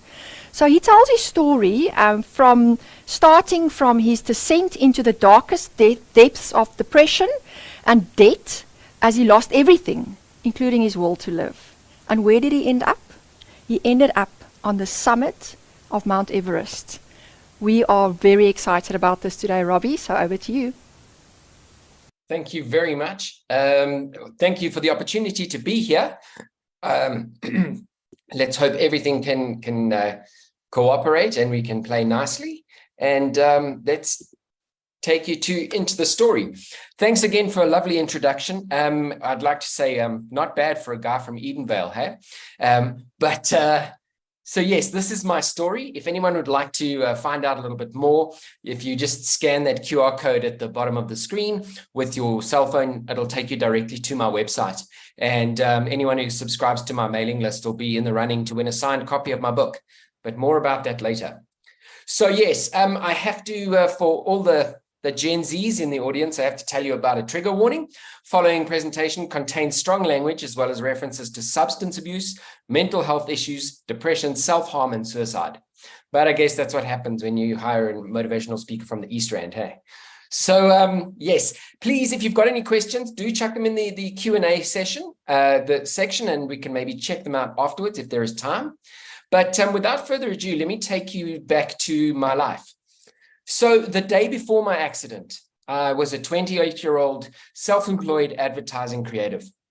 You know, I studied graphic design. I went into an ad agency. And after a couple of months, I got thrown a couple of script jobs to write copy for TV scripts, for adverts. And I found out I could do both quite well. And so that's what I did. I went on the road. You know, at the age of about 26, you do know everything. So you are able to take on the world. And I would work just enough to, pay for the next climbing trip. That's how it worked. I would make enough money to pay for an air ticket to get myself to South America, come back a month later, get back to work, make some more money. And one adventure would happen because we'd make the plans on the way home from the last one. That's the best time to tick things off your bucket list and get things started. So yeah, I remember the day well because it was a Sunday. We flew back from Cape Town, and I mean, it was an amazing week. Myself and my fiance, destined to be married. We had spent a week in Cape Town. We climbed Jacob's Ladder, which is that flat face of rock that goes up to the cableway station. And we did our first skydive safely. We went up Platteklip Gorge, up and down, came down in the dark with our wallets, which is quite an achievement. And I went to the Robbie Williams concert. That wasn't my bucket list. I think that was on my fiance's. But came back to normal life. Monday, I did a bit of work. And that night we went to Wits Indoor Climbing Gym at the university to train for the next adventure, which was in December, a few months later. And as luck would have it, you know, life always has a funny way of happening while you've got other plans. And one of my favorite quotes is from Mike Tyson, the guy you see on the screen now. And he always says, you know, everybody has a plan until you get my fist in your face. And that's exactly what would happen. That Monday night, I can't even say that I fell. I jumped. You know, because when I was 9 years old, before I dreamt about climbing mountains, I used to be Indiana Jones. I used to be a sniper spy. I was an astronaut, a fireman. And so I was experienced at these sorts of things. All I did was turn from the climbing wall as it was the end of the evening. And I didn't have a rope at the time because I was above a safety mat. And, you know, those thick gymnastics mats, about 30 to 40 centimeters thick, made out of foam rubber. And as I turned and jumped from the wall, I looked down to where I would land, and below me was a tear in the cover. Somebody had obviously picked the mat up from the middle and it split 2 blocks of foam and tore the cover, and my feet were headed directly for that hole. If you can imagine sort of falling into the mouth of a great white shark. And I saw it happen in slow motion in my mind. As the hole got closer, I realized that there was nothing I could do, and I hit it. I could not have aimed better. Both feet went into the slit and between 2 blocks of foam until they met the concrete. My toes were then forced together and then backwards. Crunch. I liken the sound of your ankles breaking to a mouthful of fresh popcorn. That first bite, that crunch noise, that's what I heard. And I realized at that moment that my life was about to change. Every plan I had might as well have been put on the moon because they weren't going to happen. The next thing that happened, I was piled into a car and I was raced off to the hospital where I was put into the emergency room and they did the initial x-rays. And I realized there that my tomorrow was about to be the first day of the rest of my life. And I wasn't sure it was the life I'd signed up for. You see, because I'd had everything worked out. By the time my accident happened, I'd climbed Kilimanjaro twice. I had been to the highest point in South America and on Aconcagua. I'd been to the highest point in Europe, Mount Elbrus in Russia. And if anyone's ever been to Russia, you'll know that the most dangerous thing about that mountain are the Russians themselves, the most aggressively depressed people I've ever met in the world. But I survived that, and this adventure was about to come to a massive end. Everything I'd planned for myself, everything that, you know, we have aspirations and things we're aiming towards, a 5-year plan, a 10-year plan, that was all now a blank slate. The only one who managed to see anything positive in the situation was the doctor on call that night. And he walked into the emergency room and he looked at me and had a big smile on his face. And I couldn't see what was so funny because I was just lying there in absolute agony. And he looked at me and he said, you know what? Your left foot looks like the scar on Harry Potter's forehead, because my foot was sitting sort of next to my ankle. You know, they say no matter how hard you try, you can't touch your own elbow with the same hand. But with enough brute force and ignorance, I discovered that you can get your heels to touch your calf muscles. And that's what had happened. There were 9 breaks in my left foot and 14 breaks in my right foot. I partially detached my Achilles tendon on my right foot, and I ruptured every tendon I have from the shins down. And then things were about to get worse. You see, at 28 years old, you have to move back in with your mom, and she lives in a townhouse 15 stairs from the floor up. On the first floor, I was stuck in a rented wheelchair, and there was no skin on my knuckles, and there was chipped plaster all over her house because the wheelchair wasn't really made, or the flat wasn't made to accommodate the wheelchair. So getting from the lounge to the bathroom was a massive, massive endeavor. Getting into the bath, all the simple things that had happened in my life and I took for granted were now a major problem for me. And then things were about to get worse. Days become weeks, weeks become months. The second surgery didn't fix anything. After 8 weeks of not being able to put my feet down on the ground, not able to bear any weight on them, they realized that I wasn't able to rehabilitate. The pain in my ankles was still as bad as the night of the accident. So they decided to pull all the screws out. Hopefully that was the cause of the problem. And so we would wait another 8 weeks to see if I could rehabilitate then, which I couldn't. And this raised some serious concerns, you know, because remember when I said things got worse, the bank had stopped sending me notices printed in black ink because everything was printed in red. I was now stealing from Peter to pay Paul. I mean, this is in the days of dial-up, you know, before working from home was actually cool. And I couldn't go see clients in a wheelchair. I couldn't do anything. So the bills kept racking up, but the money didn't. And things started to get bad. After my third surgery, they did a 3D scan and realized that they hadn't dressed half the breaks in my ankles because they'd need to see it from the bottom up to realize that the talus bones in both my feet had also shattered. But enough of a biology lesson. When I say things got worse, indeed they did. You know, now we're looking at a timeline where this is the 3rd of November. I remember it well because it was my anniversary with my then fiance. We'd been dating for 3 years. So I phoned her up and I said, hey, don't you want to come around and maybe bring a pizza? Because I can't come to you. And that's probably the only thing I can afford right now. If I steal some money from that credit card and yeah. And maybe bring your parents because we need to talk about this wedding that's supposed to be happening in 3 months. And I was stuck in a wheelchair. I wouldn't be able to stand up in my own wedding photos. I wouldn't be able to dance on the day. I wouldn't be able to start a marriage on the right foot. You know, I realized that I was really, really not even at zero. I was far back. My depression and anxiety had started to peak. I was sleeping less and less. I was taking more painkillers than we were advised. And life was actually horrible.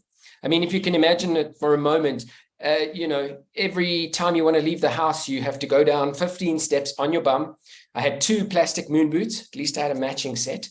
But I would do that Foot, foot, bum, down one step. Next foot, bum, down one step. Do that 15 times and then watch my 60-year-old mother try and pile a wheelchair into the back of her Renault, as if owning a Renault wasn't heartbreaking enough.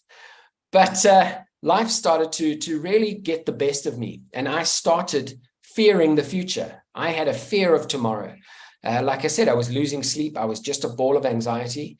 So when my fiance did come around and bring her parents to discuss this wedding, it got out of hand. And this wedding became this screaming match.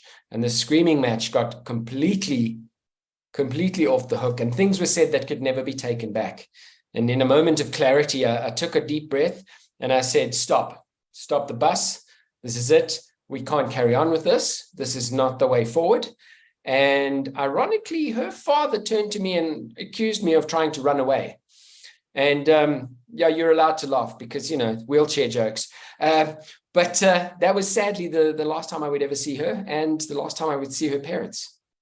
And then things were about to get worse. You see, that night, after I'd spent a few hours talking to my mom, trying to calm me down, trying to convince me that the world isn't against me and that life is worth living, I wasn't buying it at all. You see, once she had gone to bed, there I sat at about 2 o'clock in the morning, staring down a handful of painkillers. Now, I knew that 35 of these tablets would kill me.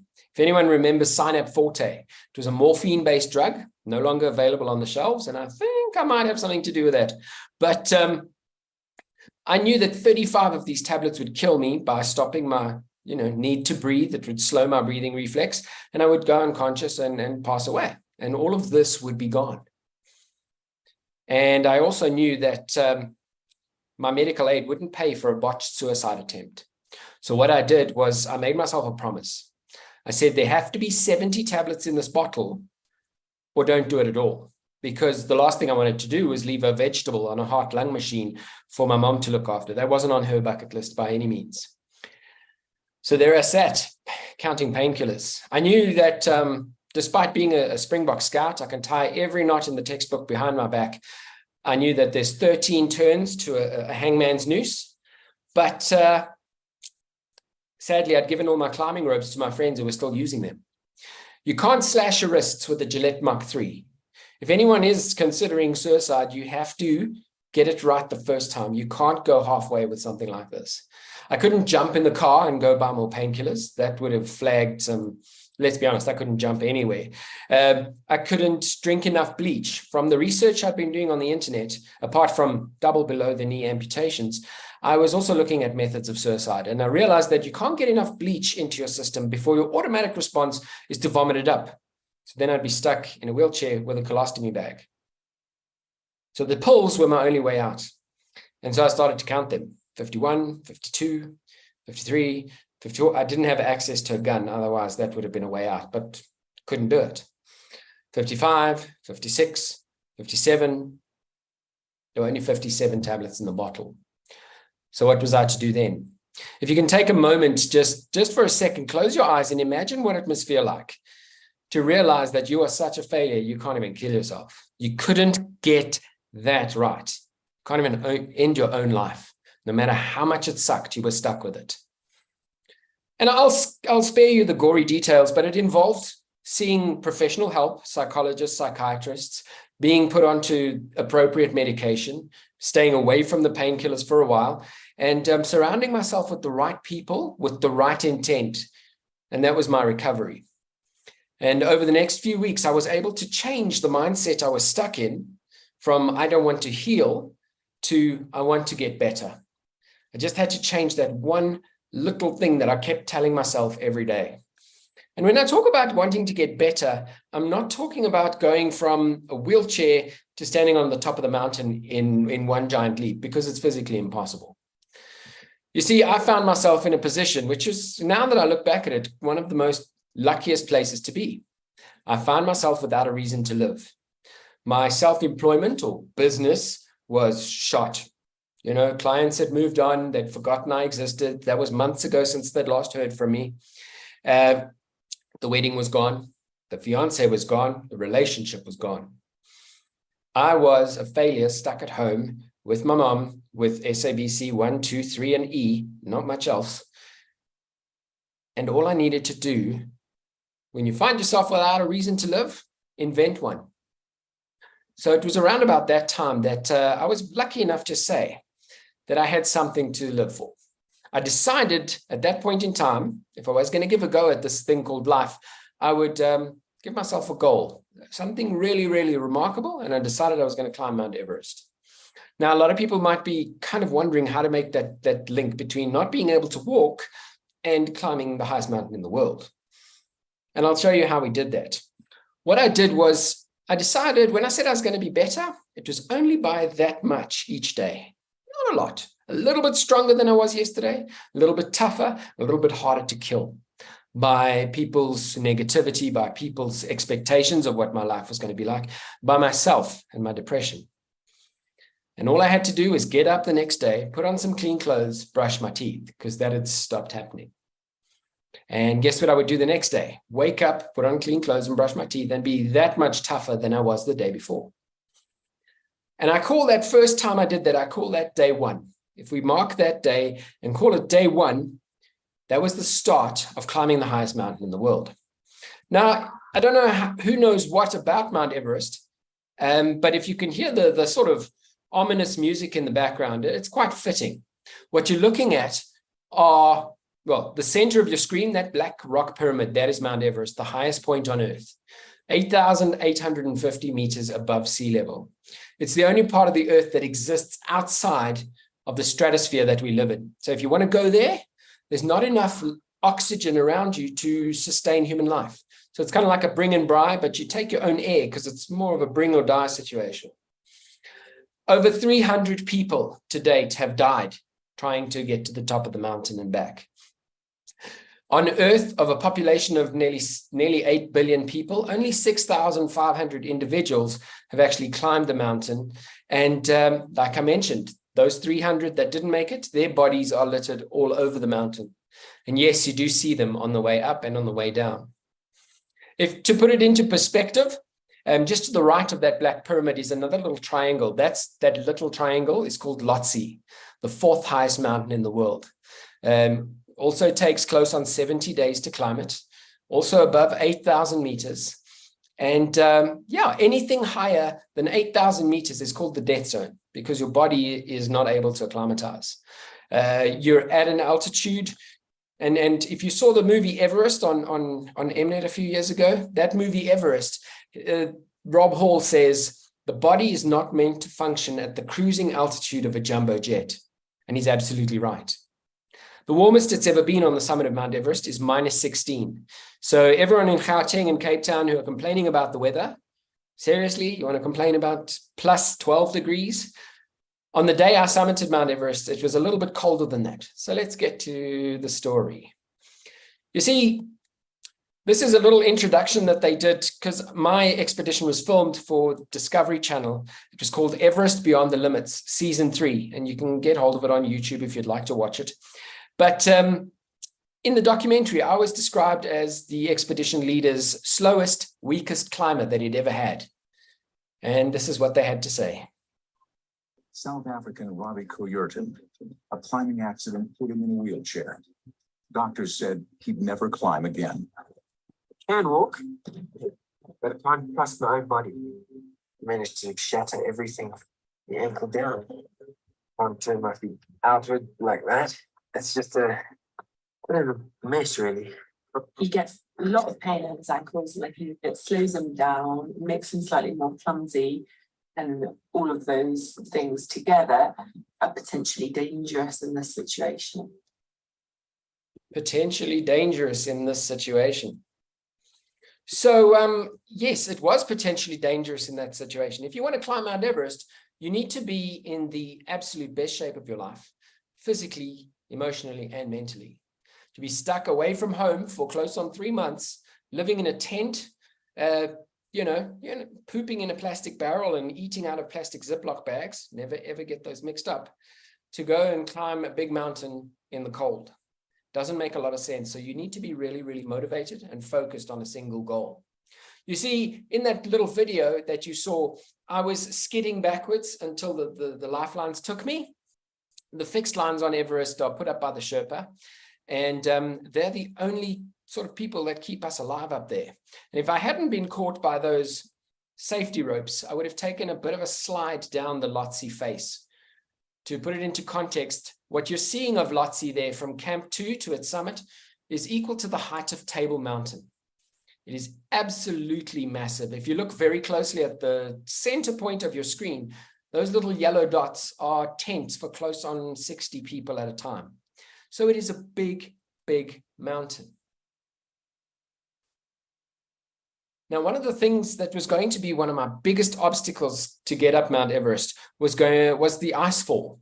Now, the ice fall is at the bottom of the mountain, and from far away, it looks like a spilt box of popcorn, but close up, it is 8 hours of walking through a maze of shattered ice. The glacial river flows down between Everest and Lhotse and Nuptse, and as it moves down, those ice blocks break up. Like a river of water would flow, this is solid ice, so it breaks up into giant blocks. Crevasses open up, and some of them up to 300-400 meters deep. Those giant ice blocks, some the size of double-decker buses, some the size of double-story houses. If they move at a moment's notice and you're stuck between two big blocks, you're not going home. Ironically, most of the people that die on Mount Everest die before Camp 1 in the ice fall. It is one of the most dangerous places and one of the most nerve-wracking places I've ever been to on Earth. To cross those crevasses, they have to use ladders. And it's a nice little video to illustrate balance, how we need to find balance in life between being employee of the year and having a home life, being a normal person and having passions, being, of value in every sort of aspect of your life. You see, on Everest, you learn very quickly not to fall off the ladders. If you fall that way or that way, you're going down. So in order to prepare for this, I would put on my climbing boots, complete with the ice spikes, crampons strapped to the bottom, and I would walk on the aluminium ladder. My landlady's aluminium ladder strung across her swimming pool. And in the heat of the day, there I was walking backwards and forwards on a ladder, purely to prepare for this moment. Nope. Wrongo. Sorry about that, Houston. There we go. Because we cover half an hour away from Camp.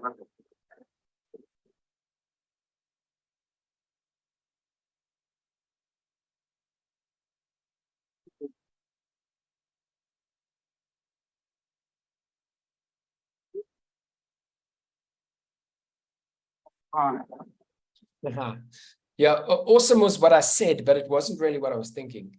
Those crevasses are about up to 300 meters deep, and they're V-shaped. So you fall until your body wedges. And then your body heat melts the ice around you, so you slide in a little bit more, and then you freeze. So a rescue on Mount Everest lasts usually between 2 and 3 hours, because after that, we're not looking for people, we're looking for bodies. And it's not just like hauling a sack of potatoes out of a hole. It's more like scraping burnt scrambled eggs out the bottom of a pot. And it's not something we want to do. So we practice these things beforehand. If you can work out what the problem is and fully understand it before you approach it, that's half the work done. And just a quick little note, this is in the days before GoPros. In 2009, when I climbed Mount Everest, I had one hand on the safety lines and one hand on a Sony Handycam above my head. With enough practice, you can gain some confidence to do the 28 ladders it would take to get us to Camp 1. Next, there we go. You see, it's all, you wish you could skip a step in the process and just go on to the top. But physiologically speaking, if we were to put you in a magical helicopter, it's not possible because a helicopter can't reach that altitude. If we were to take you from your home, let's say in Joburg at 1,600 meters, to the summit of Mount Everest at 8,850 meters, you would probably be dead within about 2 to 3 minutes. The drop in air pressure would cause everything inside you to rupture, just like the people that passed away in the recent Ocean Gate tragedy. The change in atmospheric pressure and the inability for the body to acclimatize would result in death. A horrible, slow, painful death where you would slip into a coma and pass away. So it has to be done in a series of 4 camps. Camp 1 will through the ice fall to Camp 1, then onwards and upwards to Camp 2, up that Lhotse face to Camp 3, and then from Camp 3 out over the balcony into a small little saddle between Lhotse and Everest, where, if you'll see in the next video, it is so windy and so inhospitable all of the time that the snow doesn't actually even reach the ground. It's always windy, so all the snow that does fall gets blown off into the valleys on the sides. But once you do reach Camp 4, that's from where you launch your attempt. That's where you launch your chance at the top of the world. And everyone thinks it's the most difficult day, but it actually isn't. Summit day, all you have to do is remember to put one foot in front of the other, breathe, and then put the other foot in front of that. Left foot, breathe. Right foot, breathe. Left foot, breathe. Right foot, breathe.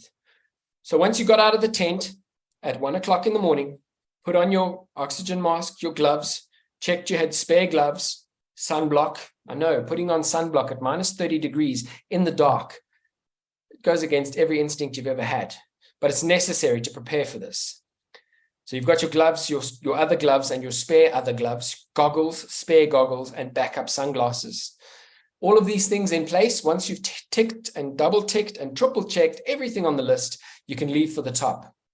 And as I mentioned, all you have to do is put one foot in front of the other and breathe. Because I believe anything can be done in small steps.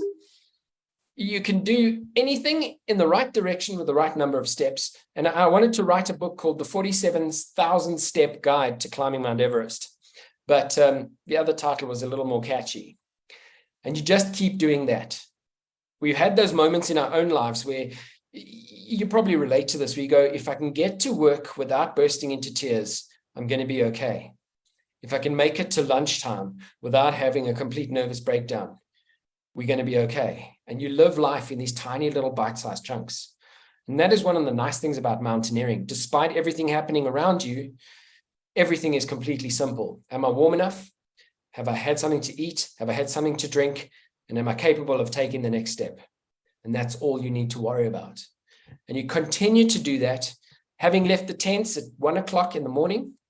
Around about 4 o'clock in the morning, the sun starts to pop its head up. At that altitude, the sun rises that early every single morning. At 8,000 meters above sea level, you're now looking down on the rest of the planet. Around about 7 o'clock in the morning, this photo was taken just above the balcony. And all I'd been doing that day was putting one foot in front of the other and just keep going. And at this point, what I love about this photo is I turned around and took it. And if you look towards just off to the right of the center of your screen is Makalu, the 5th highest mountain in the world. And now you're looking down on it. Off to the right of your screen is Lhotse, the 4th highest mountain in the world. But if you look right near the top of your screen, there's a little black triangle. That's also one of the world's biggest mountains. It's called Cho-Oyu, and it's in China, 180 kilometers from where I was standing. So just to put the world into perspective, you are so high now that you can see the curvature of the earth. It's an incredible moment where you kind of realize I've come this far, but I need to keep going because I didn't come this far just to come this far. So you turn around, you take a deep breath, and you put your left foot in front of the other. Take a deep breath, put your right foot in front of the other, and keep going. You see, because if you do that enough times, at 13 minutes past 9 in the morning on the 23rd of May, 2009, I reached the summit of Mount Everest. For 3 years of my life, it had become my reason for being. I had nothing else in my life at the time. So, like I said, this was my chosen reason for being. It was my reason to get out of bed. It was my reason to go to physiotherapy, to prepare for the next surgery. And 8 surgeries later, and 928 days since day one, I managed to become the 17th South African to summit Mount Everest. I was also number 2,813 in the world. But, you know, there's never a T-shirt for that. No one ever remembers who number 2,813 was. Now, picture this. I'd been dreaming about climbing Mount Everest since I was about 15 years old, despite not knowing what country it was in or anything like that. But it was a dream, a passion that I followed. As I got into climbing and met the right people and climbed Kilimanjaro and bigger and scarier mountains, having Mount Everest tattooed across my back, the dream was finally real. We lived, like I said, in tents for 74 days, to take 6 days to get to the top once we were acclimatized, to sit on top for 22 minutes. The best 22 minutes of my life, but also the most challenging, because there I sat, the wind was pumping at about 70 kilometers an hour, picking up the snow and whipping it at us as we sat there. And if you've ever washed your face with a cheese grater, that's what that feels like. 60 kilometers an hour of spin drift, and the temperature was minus 47 degrees. And 20 minutes was about long enough. You see, just after that, my expedition leader crackles on the radio and he says, "Well done, Rob, but you're halfway now." And that was a scary realization. Just like suicide, climbing Mount Everest, you don't stop halfway. You don't want to join the other 300 people who are still stuck up there. He was right. I was only halfway, and I had to get up on those same legs that had got me up there and start making the painful way down. By this point in time, all the adrenaline has faded. You've been on your feet for 10 hours and you've got to turn around. You've got another 10 hours back to the safety of the tents. My ankles were swollen and aching. I had taken a lot of painkillers, and I realized it had to be done despite how uncomfortable I was, because you can't get to the top of the mountain and stay there. Now, if I can just give you a taste of what the summit day was like. This is some footage from the Discovery documentary. And as I mentioned, you can see it on YouTube. Just type in Everest Beyond the Limit, Season 3. The links to the video is also available on my website if you scan that QR code. Let me take you to the top of the world. Exposed section on the mountain. The cornice traverse. A narrow ledge with a drop-off of more than a mile on both sides. The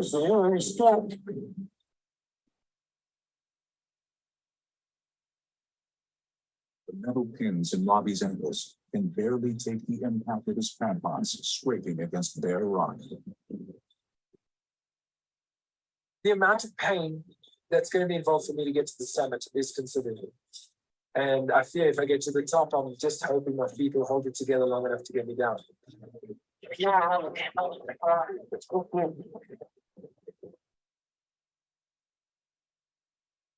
Robbie climbs the last few feet to the summit. We're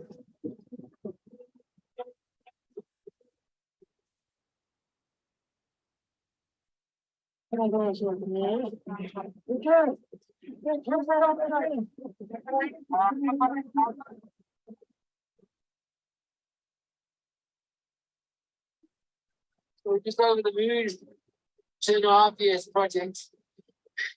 And it's here. It's right there.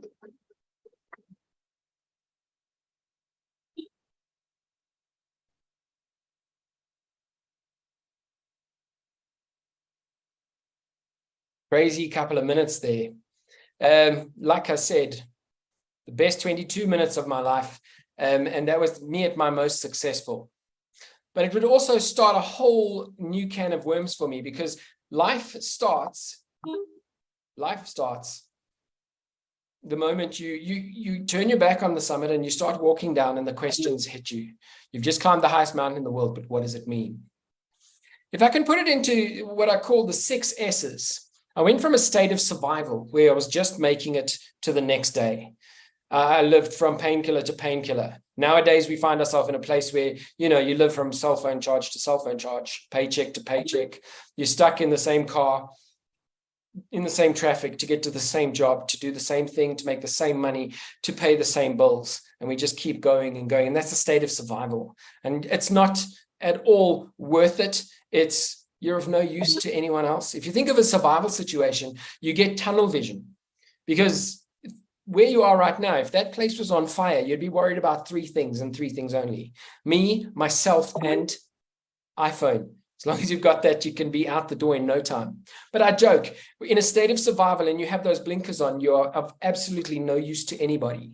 I don't care what your bumper sticker or your fridge magnet say, there is no teamwork to make the dream work. That all goes out the window. In a state of survival, it's just you and your problem. And if you can make it to tomorrow, good for you. But there has to be more than that. And we start to think about the next step up, success. When I got to the top of the mountain, that was my success. But I spoke about those 22 amazing minutes. For you guys, you were either at a drive-through or fast asleep, because it was 3 o'clock in the morning in South Africa on a Sunday. And the party animals were at the drive-through and the rest of the normal people were fast asleep. But the point is that my success is no one else's success. I got to the top of a hill in the cold, and it meant nothing to anybody else but me.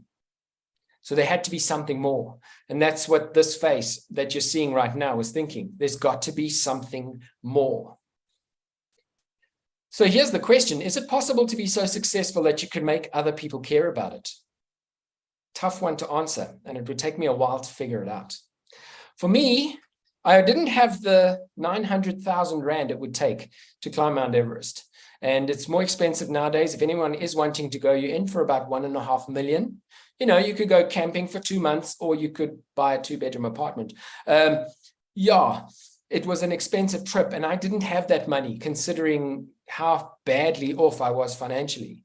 So I had to use my advertising brain and come up with an out-of-the-box idea. I decided I would take the world's biggest summit banner to the top of Mount Everest and sell advertising space on it. And for 500 Rand, you could buy your block and become a part of the adventure and come with me to the top of the world.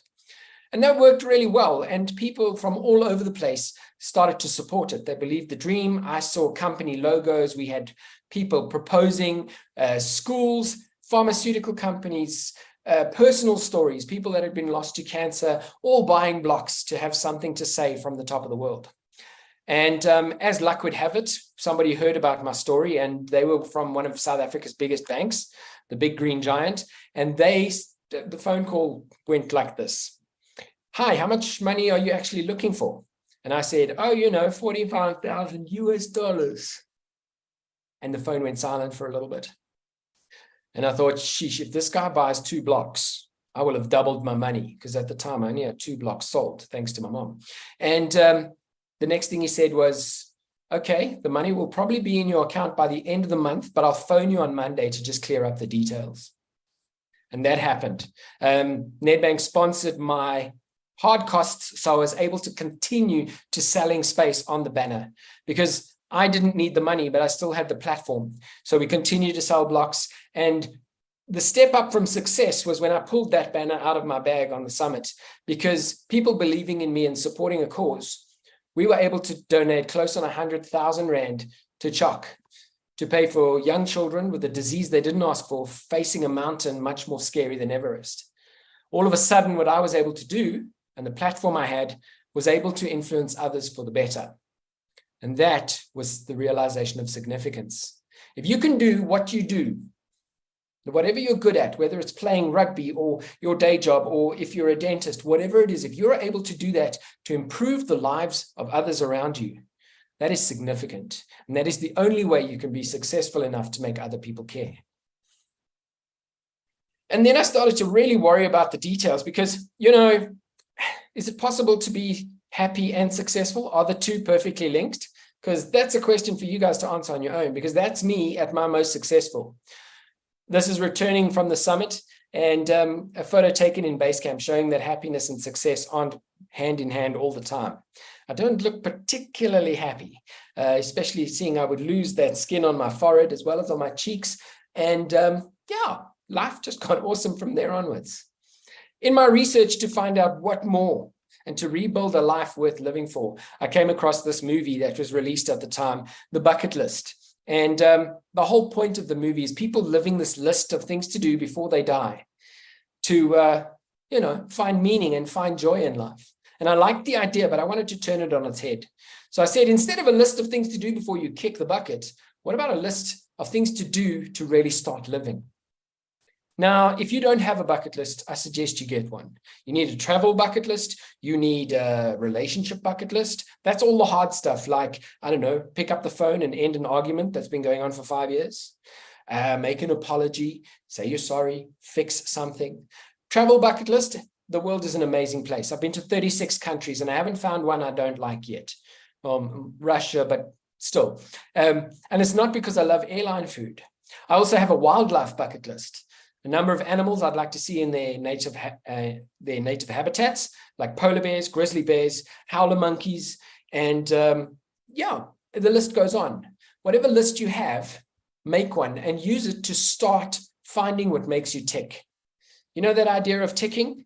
You know, those people that you can tell there's something going on in the background, you know, because when a clock's not working, it's not ticking, you can see it. And what do we do with a broken clock? We throw it away or find what makes it work. Put in a new battery or wind it up.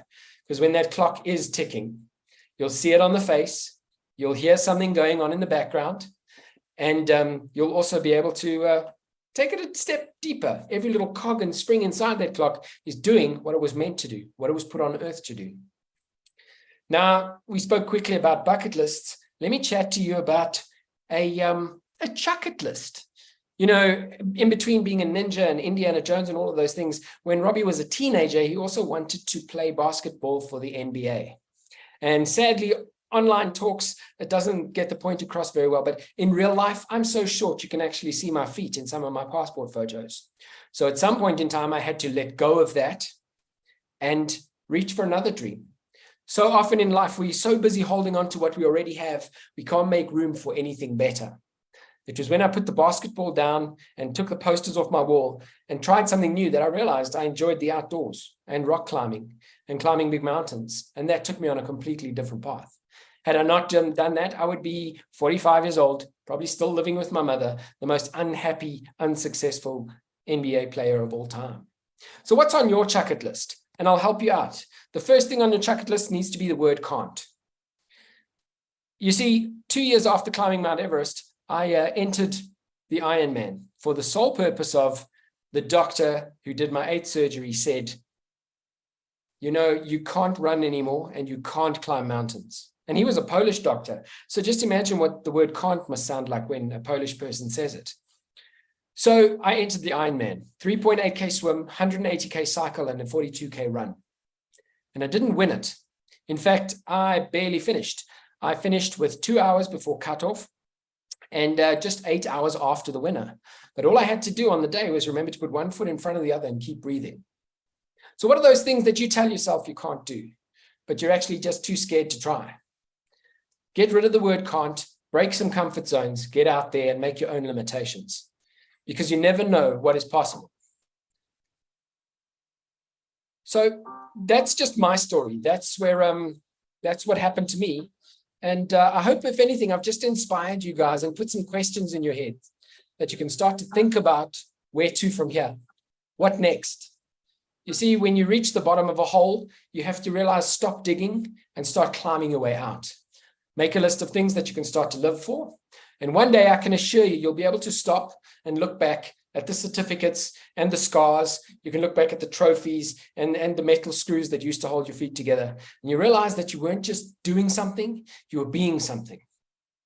And right now, I hope I've been an inspiration to you. And I just want to be happy and be good at what I'm good at and continue to make a difference through my passions. And I believe it's possible. I believe we aren't born to pay bills until we die. And that's the way my story goes. And I hope, if anything, I've lit a spark for you.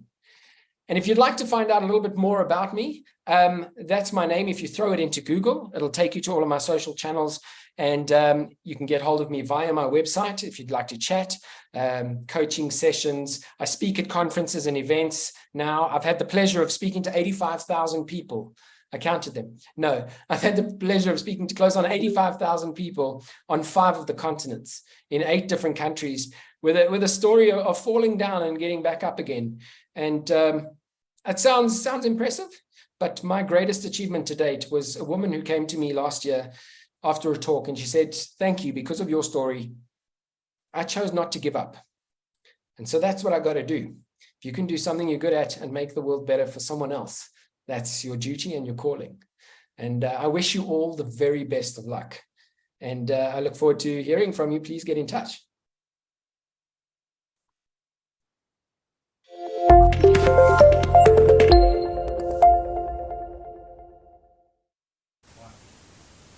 And just like that, we reached the end of another inspiring and, wonderful session. So thank you to the team here at InsureTalk and CN&CO for putting this together.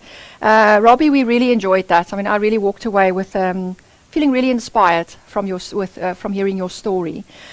We have a few housekeeping things that I want to remind you of. So first and foremost, as I said at the beginning, we can't do these sessions without our event partners and our sponsors. So again, thank you very much to our sponsors today. You make this event possible.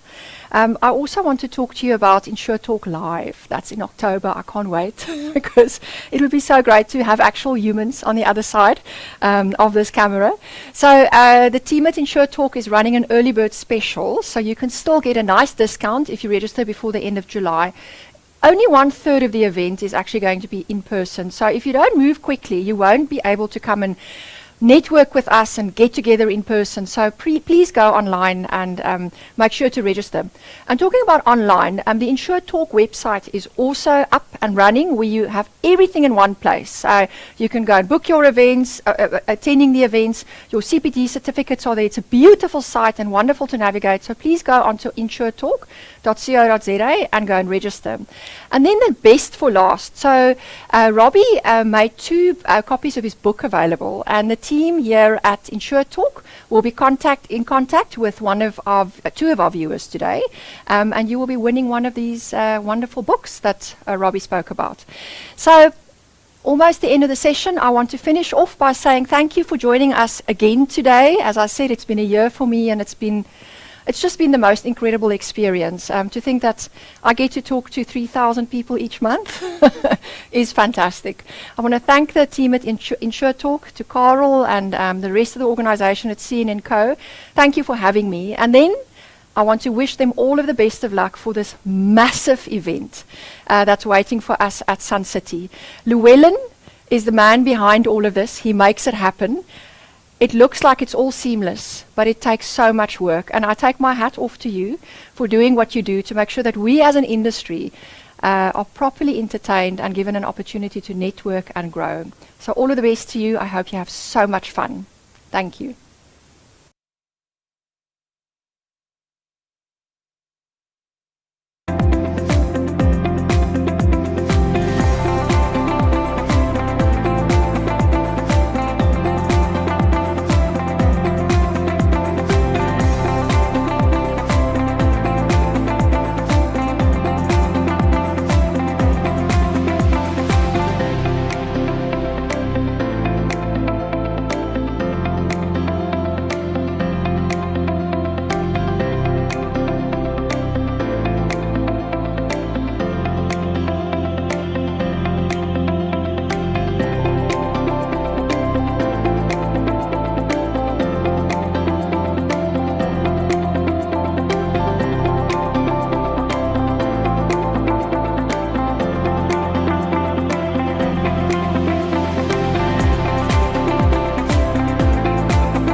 CN&CO Events proudly brings you InsureTalk Live 2023. The time has come to close your laptop and join us live.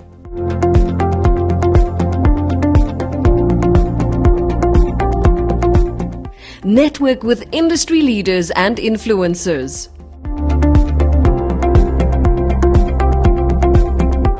Engage and learn from A-list speakers.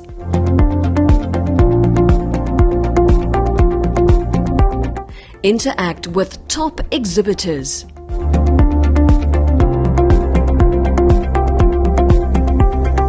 Experience the best live entertainment. And so much more.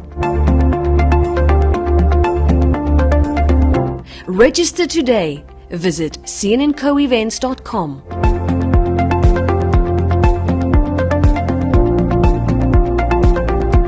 InsureTalk Live 2023, shaping the future together. Register today.